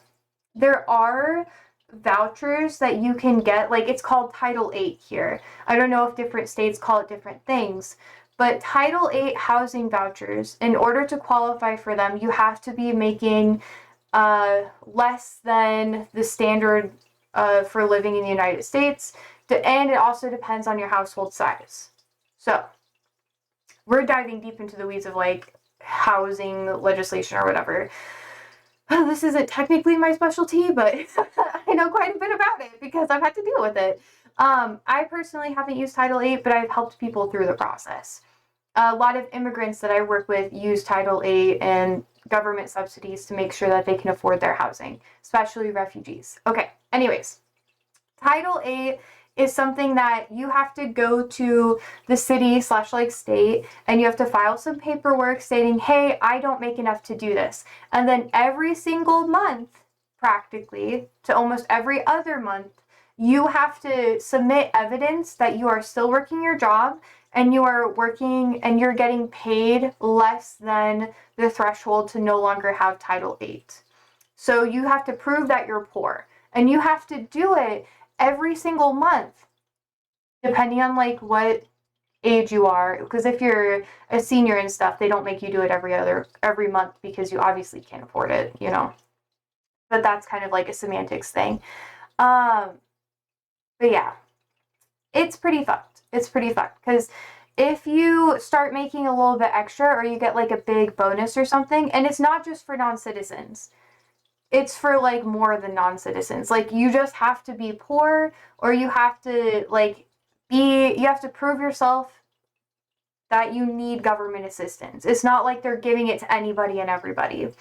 But here's the thing, not all landlords accept Title 8 housing assistance. So there are specific properties that fall within the Title 8 category. Now, within my city, I've spoken to a lot of the people who, because you know, I like to talk, I like to figure out how things work, but I've spoken to a lot of the people who actually go through and check different rental properties for problems that they're having. So like if a landlord, like if someone reports that a landlord isn't fulfilling their duties, that they go and fill a check. And they also randomly check different properties that they suspect are not up to standard, right? So what they will do is they'll go to these Title 8 homes or rental properties, and a lot of them are really outdated. They do not meet the standards of code. Here in Omaha, Nebraska, I'm going to go into what you're saying in just a second, but here in Omaha, Nebraska, our previous mayor, Stothert, decided to reject a policy that stated all of our electrical had to be updated to a more economic and efficient standard that has been standard in most cities for the past 10-15 years. And because of that, it makes it so there's a lot of like power leaks and that sort of thing. And it's very expensive for those places. Do you mean Section 8 instead of Title 8? Yes, sorry. Daria says, this is what I found. It codifies all statutes relating to the rights, processes, regulations for foreigners, aliens, citizenship, asylum, duplication, border enforcement, removal procedure, and penalties for unlawful entry. Fair enough, yeah. But here in my city, there's lots of different problems that have been happening.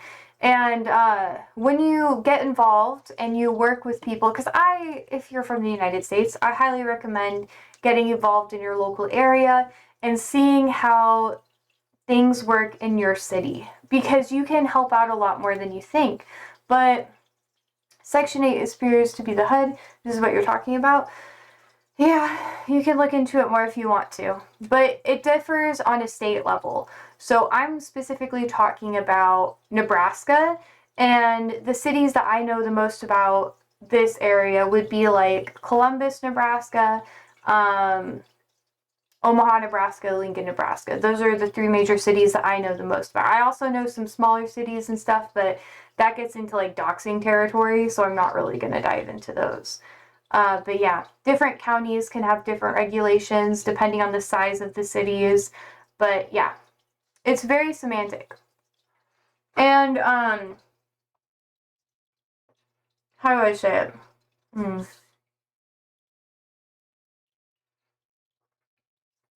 You can be excluded from Title 8 in some areas if you have a bad credit score. So usually what drives people to homelessness is debt or mental illness. And because America has, the federal government no longer wants to give as much resources to people who are disabled, or what do you call it? Like different organizations for disabled people. They ran out of money and a lot of them shut down. In the past 15-20 years, most of the psychiatric like live-in facilities in Nebraska have been either shut down or they've been downsized to the point where a lot of the population can no longer get the help that they need, and there are wait lists where you have to be on a wait list for literally years. And I am very fortunate that I do not have a disability or anything like that where I would require any help of that nature, but I have relatives who have. And helping them go through that process was one of the hardest things that I have had to do with government paperwork in my entire fucking life. It is so difficult to deal with. That's not me trying to be an ass. It's just how it is. It took like when I was in, oh man. Yeah, I had to like help out a couple of my relatives with that process. It took 3-4 years to get one of my close relatives in a facility that they needed. Like, I'm not even joking with you. It took 3-4 years, and that was over a decade ago. It sucks. It sucks, bro. But that's also because I live in a red state, so we got really deep into the weeds of all this, too.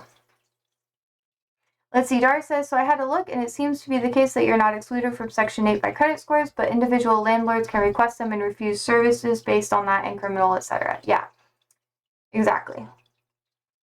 Your credit score still plays a role into it. So if you had a lot of medical debt or some form of debt that fucks up your score, you can still not be included, even if you like.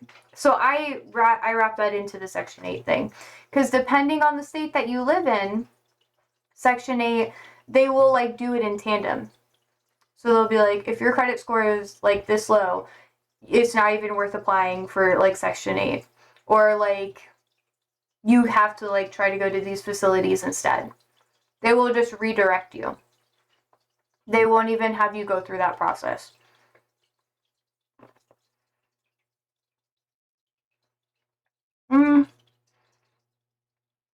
So Section 8 isn't traditional. This is what Daria says. Section 8 isn't traditional social housing, as it were. It's private money public services. It's not necessarily. We're talking about Section 8. Section 8 is like government subsidized like funds to ensure like that people can afford their housing. But it only applies to people if you fit within certain qualifications.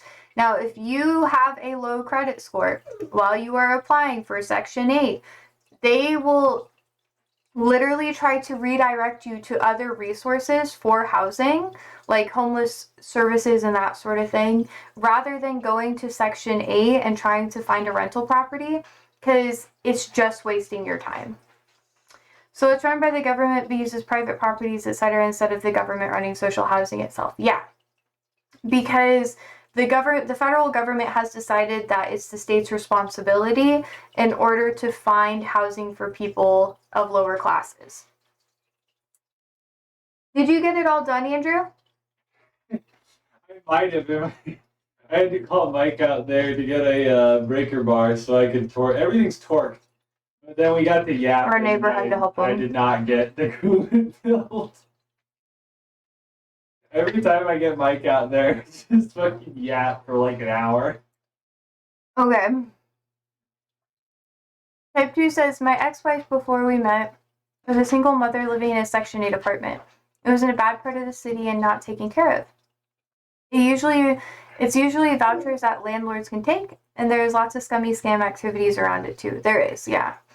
They will literally, like, one of the places I lived was technically, it qualified for Section 8 housing, but I moved there because I was getting out of a really bad relationship, and I needed somewhere to live, like, very quickly, and it was the only place that would, like, let me move in, and it had, like, semi-protected stuff. Eventually, the locks on the outside broke or whatever, I stopped paying rent, and then I had to go through, like, the court process, but obviously the court sided in my favor, and everything was dismissed, so that was really nice. They tried to get money from me again, put, like, a credit hit on my report, and I disputed it, like, immediately. So for me, it was, like, not super bad, but a lot of my neighbors had to deal with Section 8. And my power bill, and here in Nebraska, we have government, like, our government is responsible for our power grid. It's not privatized, which means everything's a lot cheaper than other states. And we don't really have brownouts or grayouts or whatever like other states do. Like California or whatever. We have the consistent power source, which is really nice. But my bill when I was in that apartment cost me $218 a month. And then it also cost me $300 a month every once in a while. I stopped living there, so I, like, you know, took my name off the power bill, and it basically just, like, lapsed, you know? And when that happened, the entire power went out of the apartment, and the entire hallway was black, like, no lights were on, and the basement had no lights either. So, like, all of that power was from my apartment.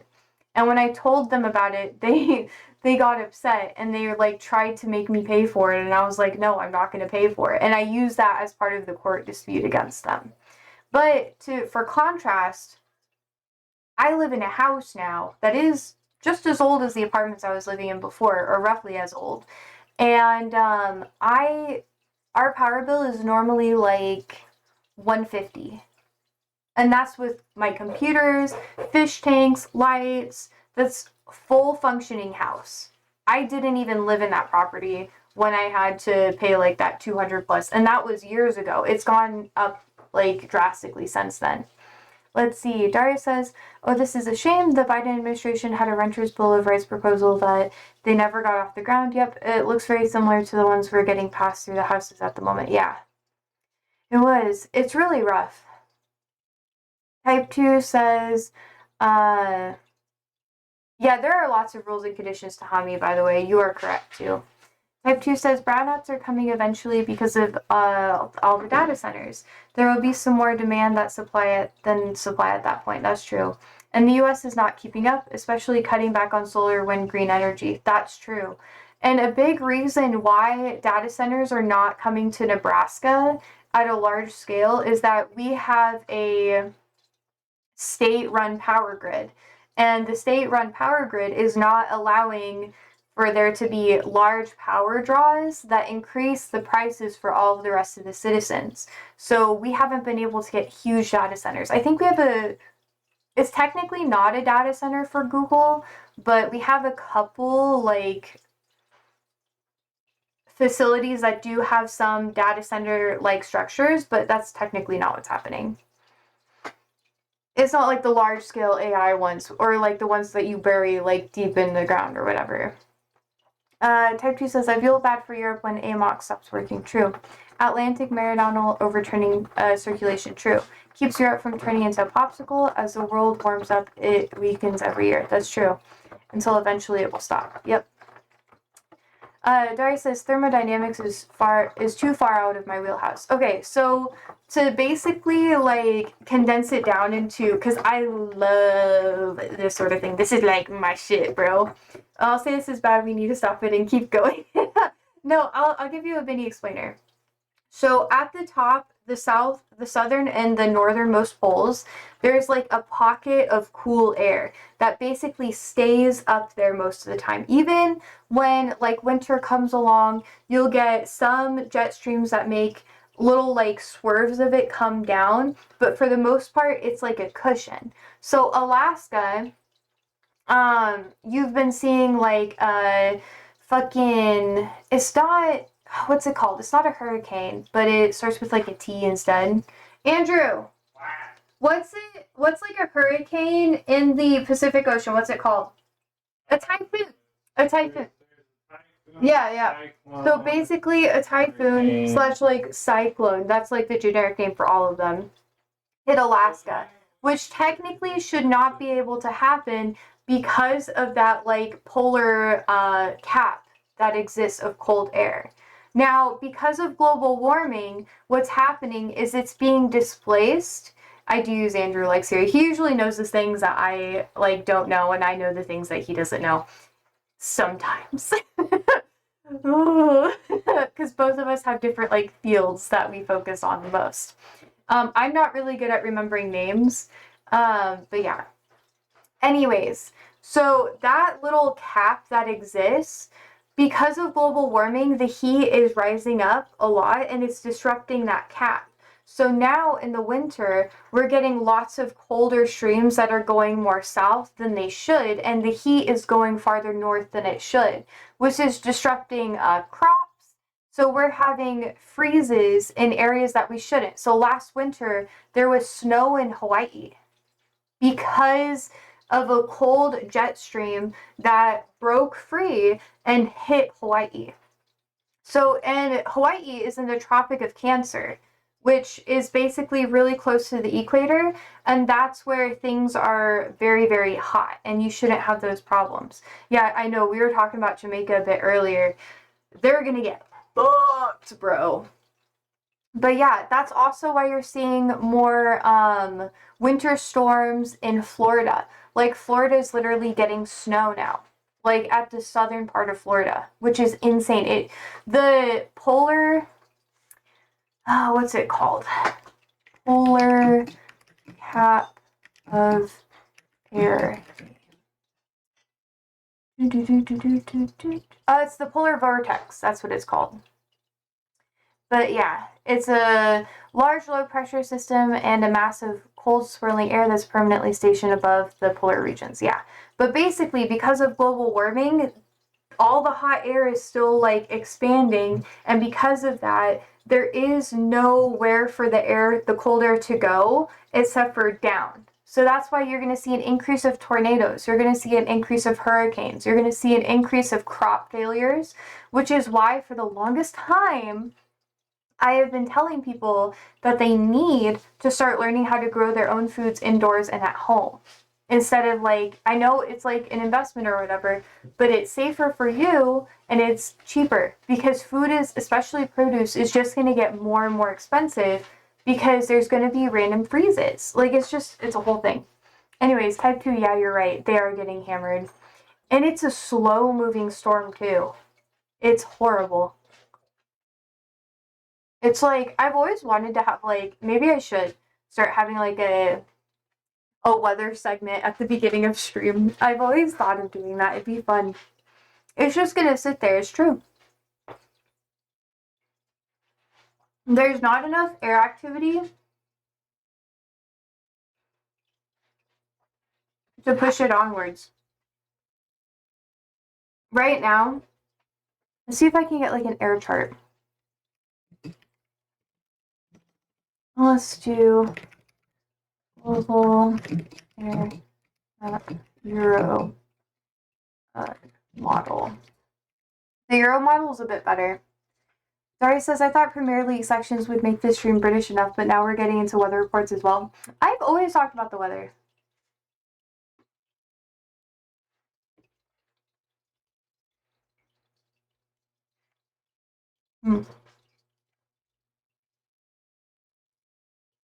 Here's the Euro model.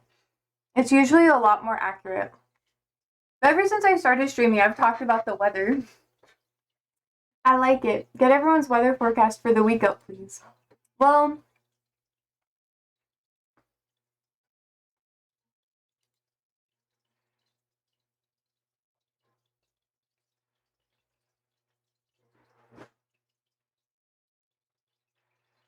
the GFS is the most common, like, United States one.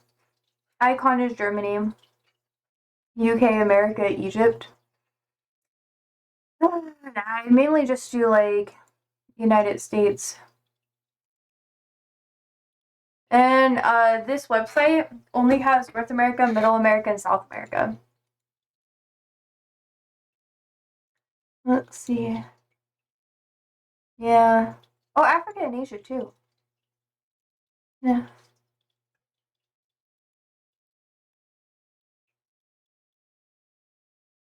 Let's go back to that.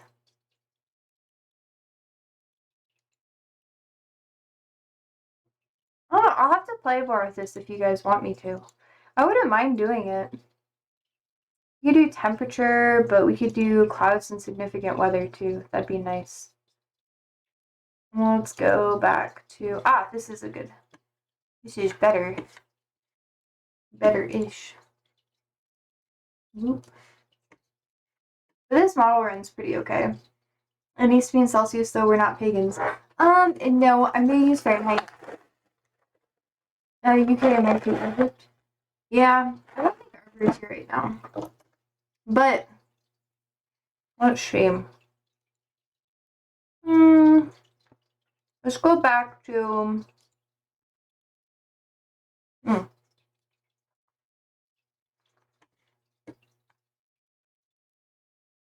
Tammy says she can just say that Egypt's burning like hell, and that's it.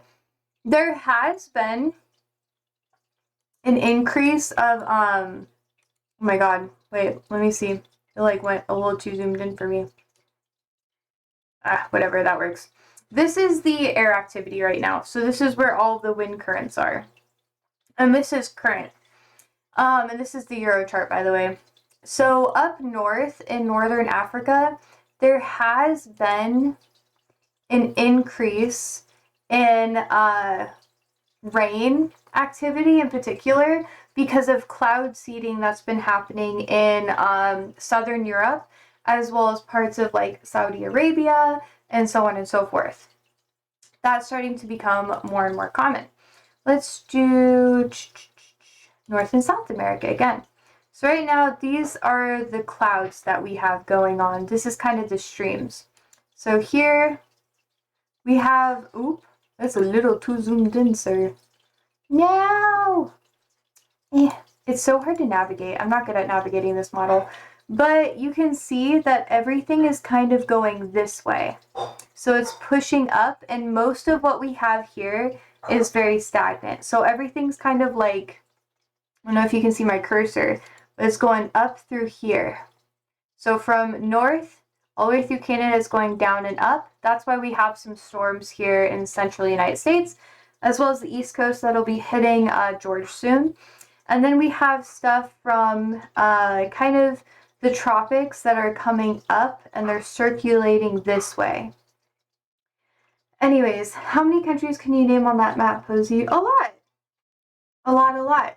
You always try to like discredit my stuff. Whenever I know something that you don't, you're like, let me try to discredit Josie and make her seem less educated about what she's doing. And I'm just like, sir, chill. Chill. Chill out, bro.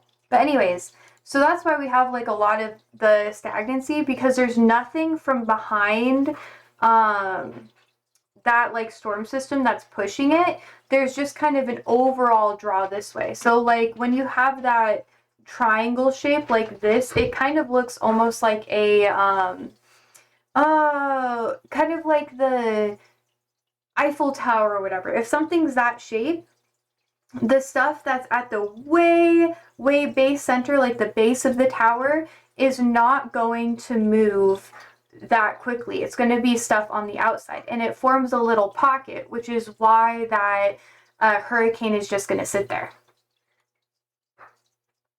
Anyways, Darius says 100% true. Point to Bahrain and to get me good and proper. Bro, no, I'm not going to take your bait.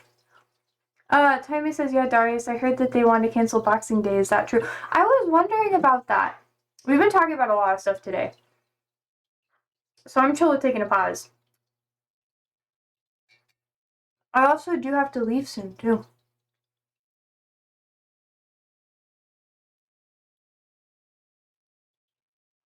No, it's not true? I thought they were. It'll be on Friday this year and one game will be played. Okay.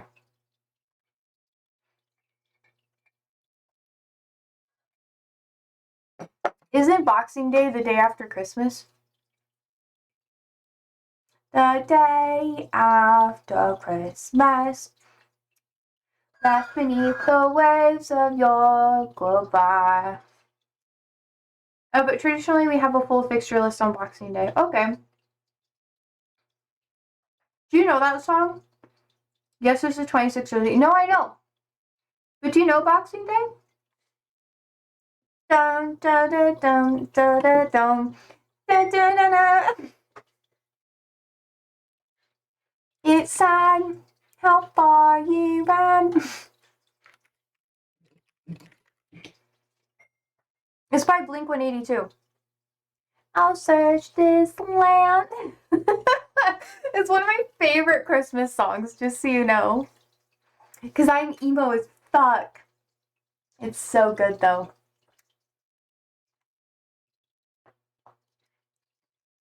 I really like British Christmas music. I don't know why.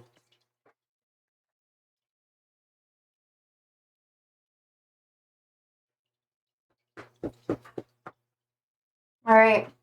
If you're satisfied with the coverage, I feel like it's time for me to play some Hollow Knight while we talk about stuff. Just, I didn't even put myself in a category. Oh well. Because we invented Christmas in it. I guess so. I've played a lot of different, I like British Christmas stuff. Have you heard of, like, the Ralph Lauren Christmas thing that's, like, trending right now? Ollie's rubbing his face on the ground. He's like, he's just rubbing it everywhere.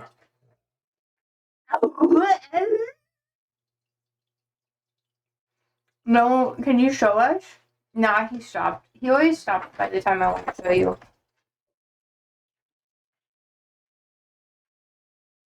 It's like he knows the camera's on him.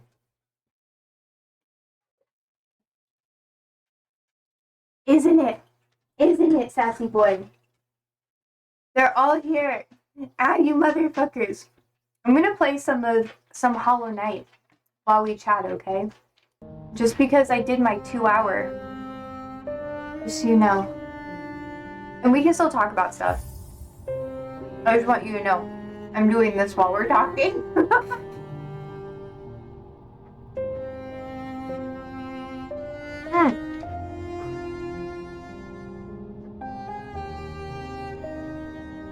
Alrighty, boys. What else are you gonna tell me about soccer-wise, football-wise? Hmm.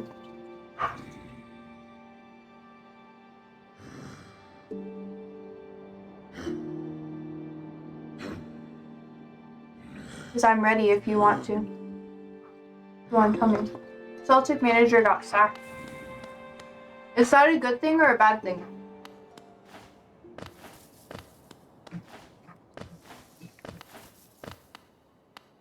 Do you think he deserved it?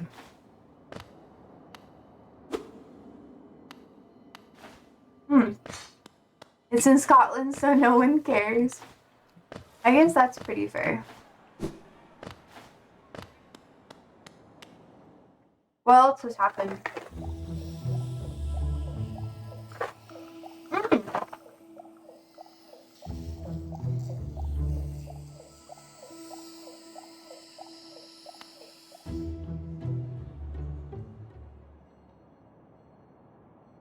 Who is that?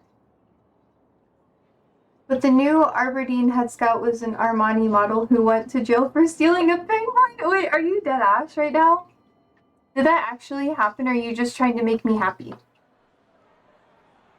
Because that feels like a joke.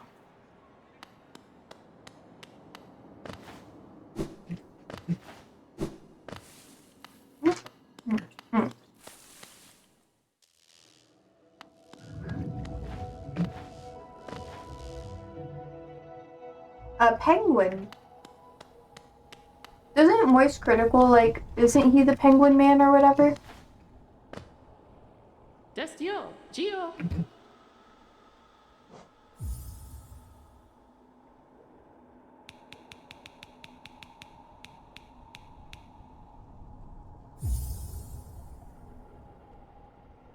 Okay. Gio, Kalala.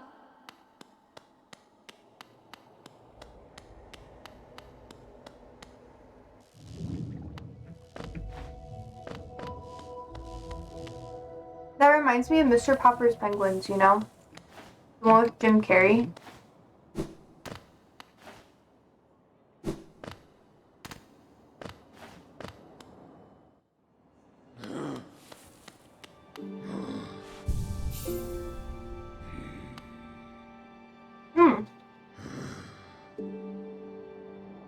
Gary says, LOL, who is this guy? On loan to Bradford Park Avenue, he was declared dead 3 times on the pitch after his lungs collapsed following a collision. During his time in New Zealand, he kidnapped a penguin and kept it in his bath. Oh my god. Only to send it back when the president of Otago United warned him he could face deportation if caught.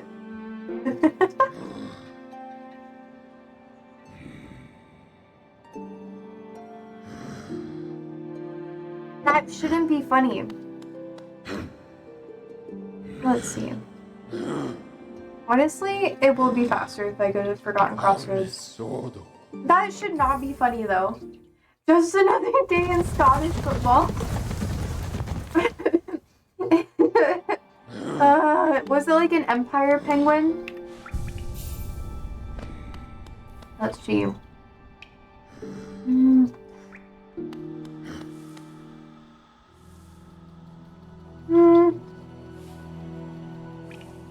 Probably best if I go up, honestly, instead of down. While playing for Geylang United in Singapore in 2001, he was jailed after being accused of match fixing for what he claims was playing too well, and released because of a lack of evidence. Motherfucker. To be careful, chat. Oh man, I thought he'd still be over there. I don't know why I did. The guy's a proper Don. What is a Don? Please explain. I am Americana. I don't know what that means. Aberdeen the Dons.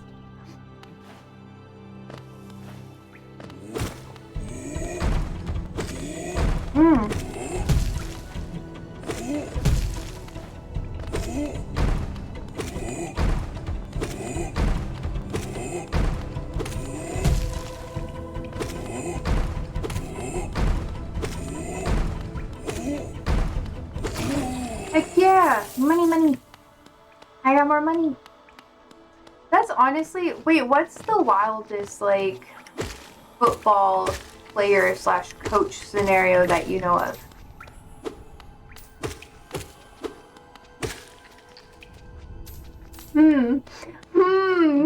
I want to know. I want to know so bad. You have to tell me. Oop.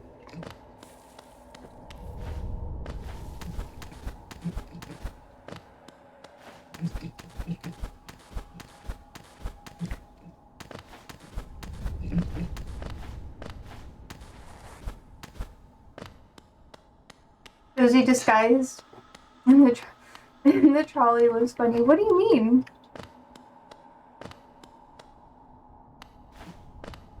Oh, that's like a whole thing. I don't want to go through that. We're gonna have to come back here. Probably Kaiser. What'd he do?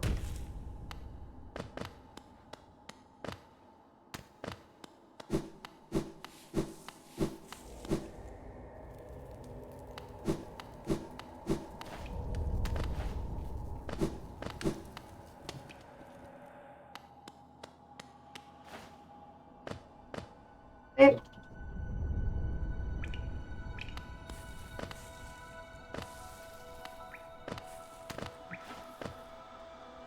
right, good. I'll wait for you to reply to me. I'm gonna go this way. Sorry to keep checking, but I gotta know. He was a Brazilian footballer that conned people for 20 years, thinking he was a top-level football player when he couldn't play. Oh my god, that's so impressive.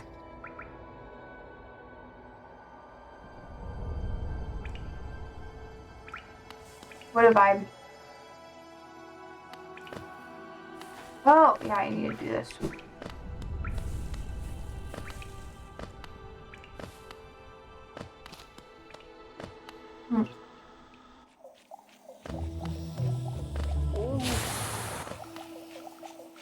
Oh my god. This guy. They made a dock on him? That's impressive.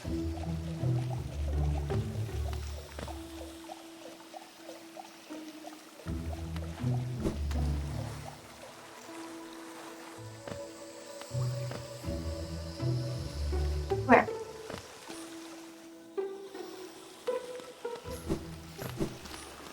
Aha! He's here!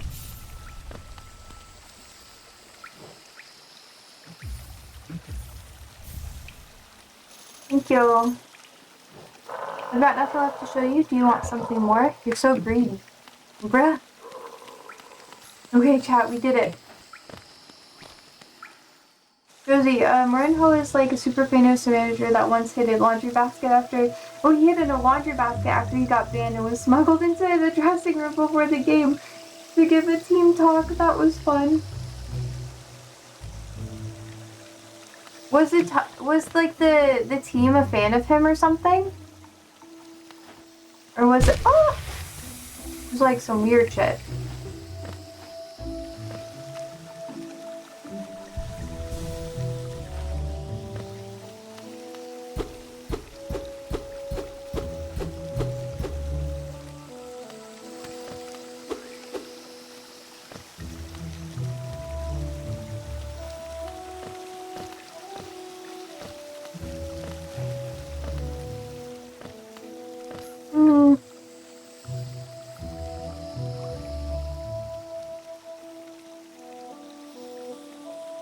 This is probably best if I go this way.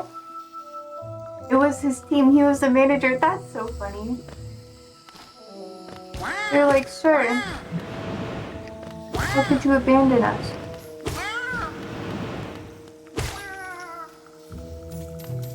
What a meme.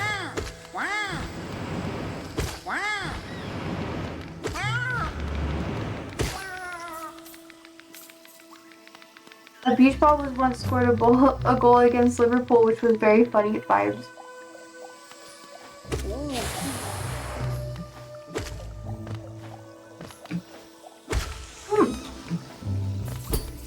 Wonder how I can get that open. It looks like... Yeah? At least not yet. Oh, this is it.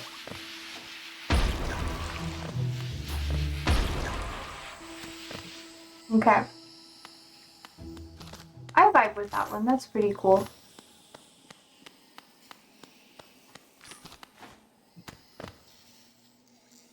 What else would happen?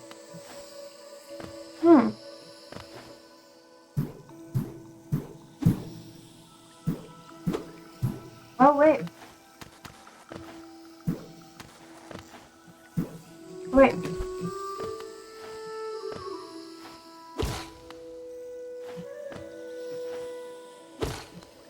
Oh shit, well I guess that didn't work. What are the chances of me sending you a video of the best crouch transformation and reacting to them? I feel like there's gonna be some slurs in there or something bad. I don't know why.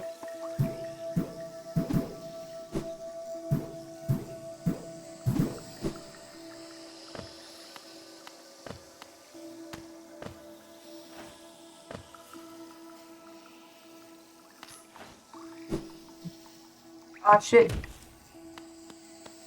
I wanted to go over there and see what it was. Ah!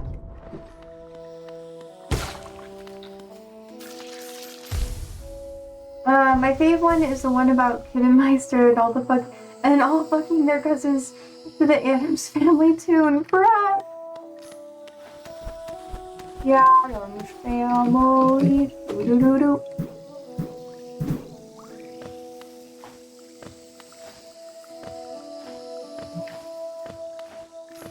Oh.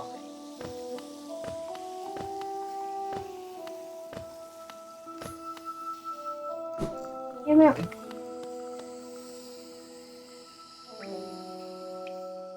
I'm gonna go over there.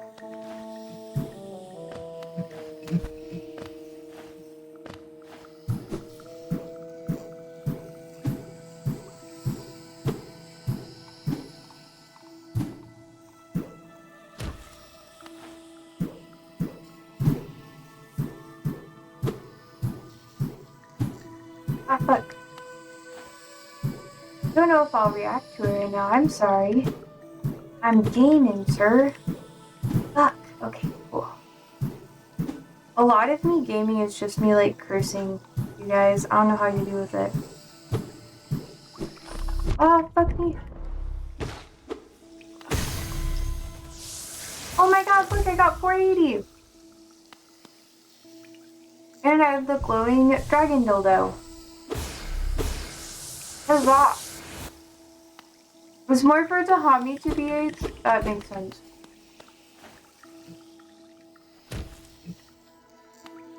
Their American mind cannot comprehend this level of fun. You and your hatred for Americans. Okay. You already know that we're better than you. So, can't be too much better than you, otherwise you'll freak out. No! Can I really not get up there? My jiggle balls.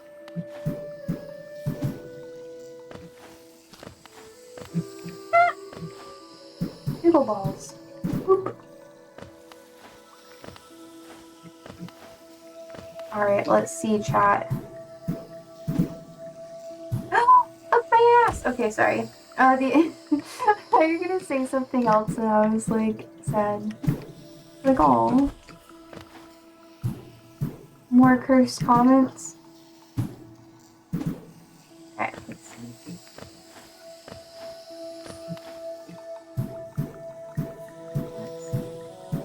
Cute.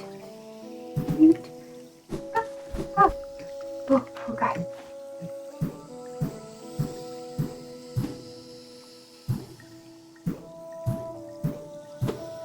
Whoop! That was my bad, chat. It was my bad. I can do it. Do it.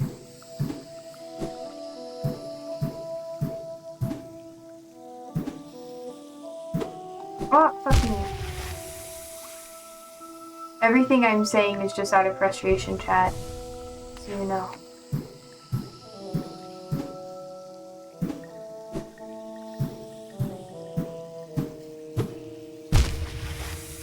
Like, I cannot imagine this happening in America, but it's fairly common at football matches here. Describe it to me.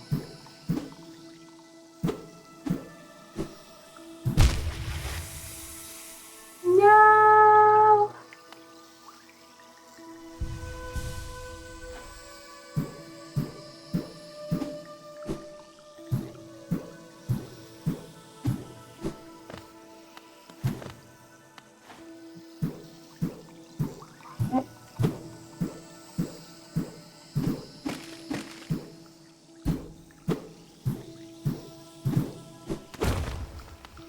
Oh. Oh! This is just up here. Oh my. That's actually kind of nice.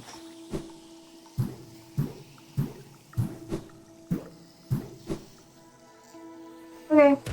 I guess I did that then. There's a lot of fans fat shaming the goalkeeper. Bruh! That's so cruel. That's like cruel and unusual punishment, sir. Here ends the pilgrim's way. Hollowness heart lay open before you. Proceed onwards to share its glory. Motherfucker. I'm sure.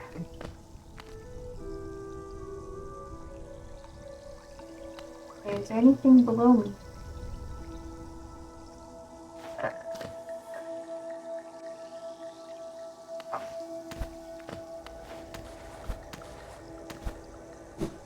Fuck me. Oh, fuck. Oh, this is gonna be hard. In 10-ish. Dinner in 10. Okay, I'm gonna go back there, chat, later. What happens? It happens in most non-league games, TBH. This was also censored, by the way.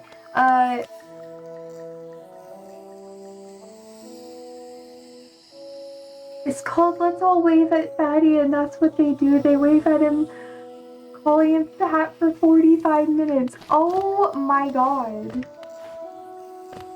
How is that allowed? Why do they allow that to happen?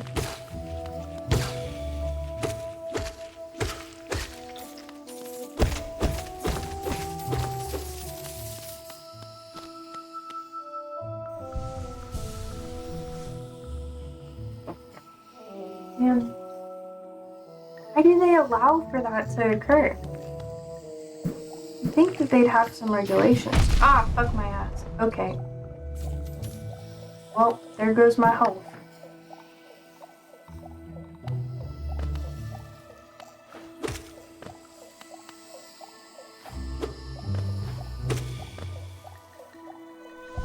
Because it's football, Josie, and he loved it too. I'm not really sure he loved it as much as you say he did. Just a hunch there, you know? Ah, motherfucker.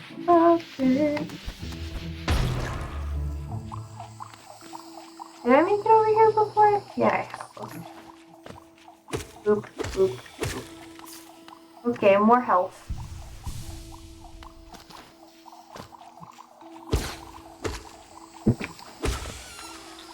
Yes, more health.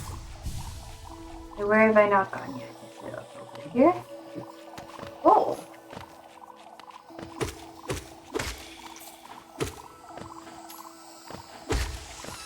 Hey, oh. He clapped them at the end of the game because he respects fans. You for real? I feel like you're fucking real. I feel like that's not real. It can't be real. That's like...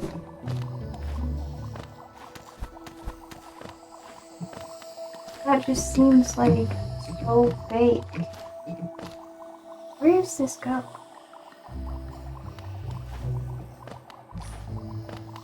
I want to go up there.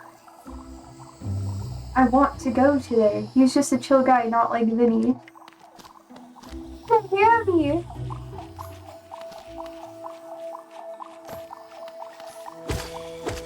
No, you guys can't be like this. Don't do that. Shame. Oh, I already did this. There we go. I already did everything over here on mine.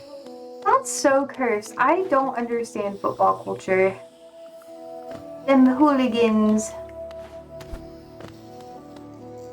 Oh, this is the area that I was like struggling with.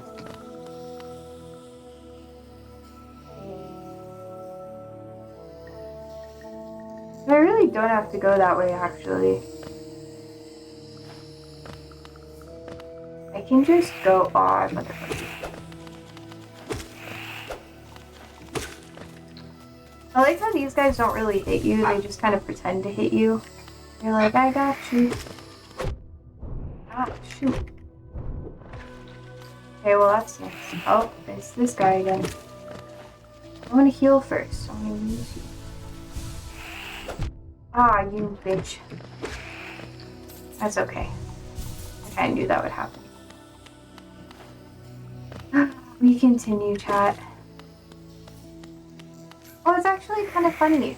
There's a praying mantis, I was on my windowsill the other day. I really like praying mantises, chat.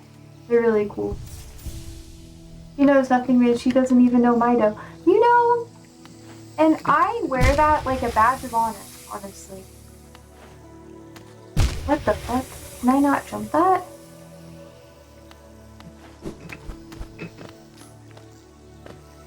That was horrible.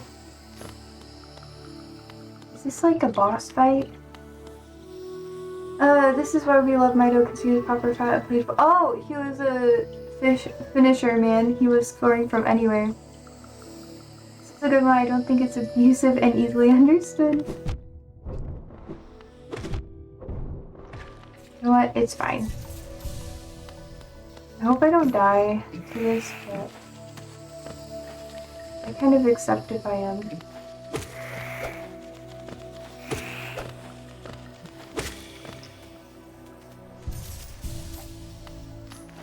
Give me a second, chat.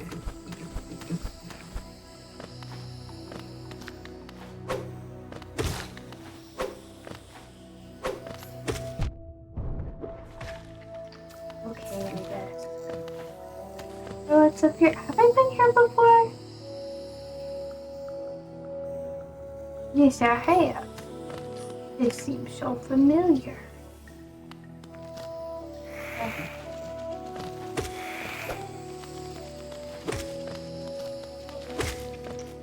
Okay, there we go, chat. Elf. Is that the banking system? Fine. Okay.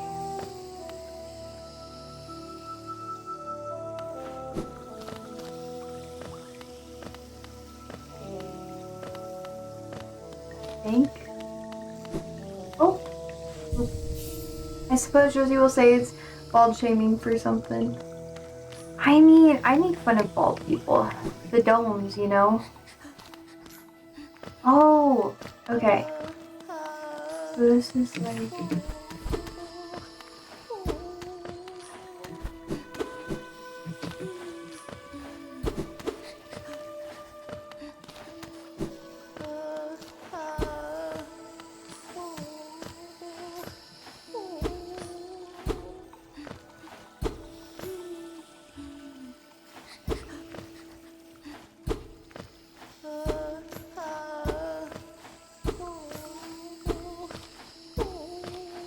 hoping this would work, but I'm not sure if it will.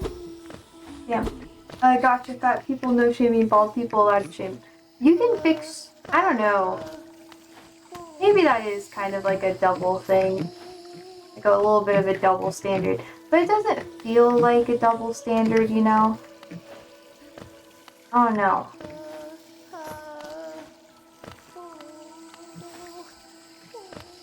Oh, do I have...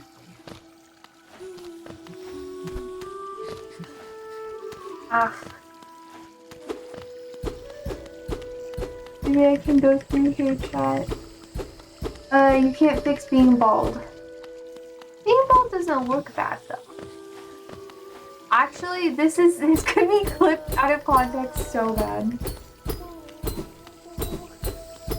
I feel like this is something I can break.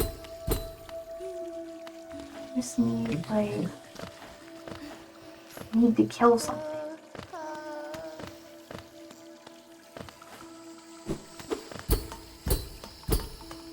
I love how bald people laugh when you say a joke on them. Yeah, because I feel like being bald isn't, like, as, taboo as being fat, you know? People like bald people more than they like fat people. Which is kind of fucking weird. I don't know, I think when people do evil things, they lose their hair, Lamel. But that idea, like, Section 8 would perform needed. Bro! Bro!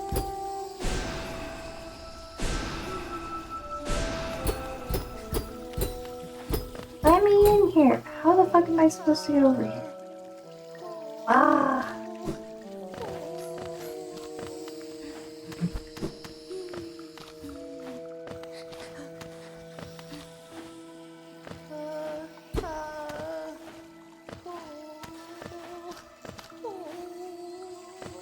Heck.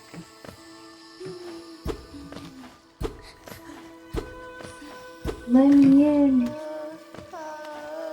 Let me in. I know there's a way. Top 5 sexiest bald men posy. Well, when people do evil things, they lose their hair. It's like the karma, the idea of karma stresses them out so much that it just, like, all their hair just starts shedding. You think I'm joking. I'm not joking. It's actually a thing. When people are stressed, they lose their hair. Okay, I don't do anything evil. Why am I balding? Are you actually balding, Tahami? Or are you just trying to say it to be antagonistic?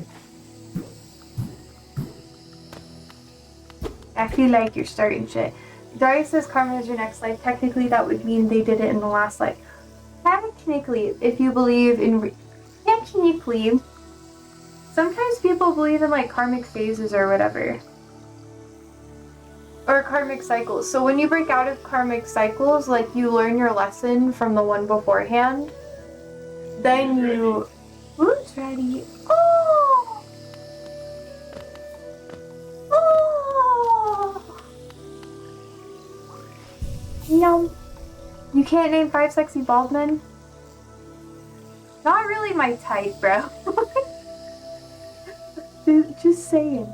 Just saying. Yeah, I'm actually baldy even... Oh, I didn't reach 20 yet. I don't know how. Be less evil, Tom.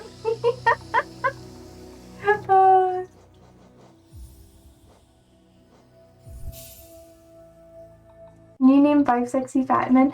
I don't like to objectify people on my stream. It's not necessarily because I don't find, like, people attractive. It's just, what do you want me to say? Bro, like, what do you want me to say? I feel like anything I say is just gonna cause problems. Just saying. Just saying. You've literally just said bald men are evil. No, I'm saying they have a higher tendency of being evil. I never met an evil man who didn't lose his hair. But there's also good men who have lost their hair too, so don't get me wrong. I'm just saying. There's a... Series, like, shut the fuck up. There's a reason why evil people in movies and TV shows are bald. You know? Stereotype. Anyways, chat, I guess it's time for me to go. I guess it's time for me to go now. I feel like I was being too mean to you guys. I don't have anything against bald people. I know some bald people who have been very kind, and I also know some bald people that have been very cruel. Okay? Do you force Andrew to grow his hair out to prove people that he's not evil? You know, I cut his hair how he wants me to. Sometimes when he comes on stream and I cut his hair on stream, he's just like, do whatever you want. But it's not really whatever I want. There is requests there. It's just they're implied, and he doesn't legitimately share them. He's just like, yo. Anyways, chat. I guess it's time for me to go now. Wow! Wow! It's because it takes them longer to wash their faces, I guess. It's also because if they were to apply makeup, they don't really know where their forehead ends. So watching bald people put on makeup is really entertaining because, like, where do they end their contour, you know? Not even as, like, a sleight of hand or an insult. Like, I don't know, maybe I'll get cancer one day and I'll go bald or something. But, like, yeah, to Hammy, it's true. Like, where do you end? Where does it end and where does it begin? I always wonder. Anyways, I guess it's time for me to go now. So, thank you guys so much for hanging out with me today. We have had very in-depth discussions today. It was quite fun. It's blue. Quite fun. So, I guess I'll be seeing you tomorrow for more fun time. I need to lock that. What the fuck? I'm locking that. Anyways. I should go. So I'll see you guys later. Sleep well, stay safe, stay alive, and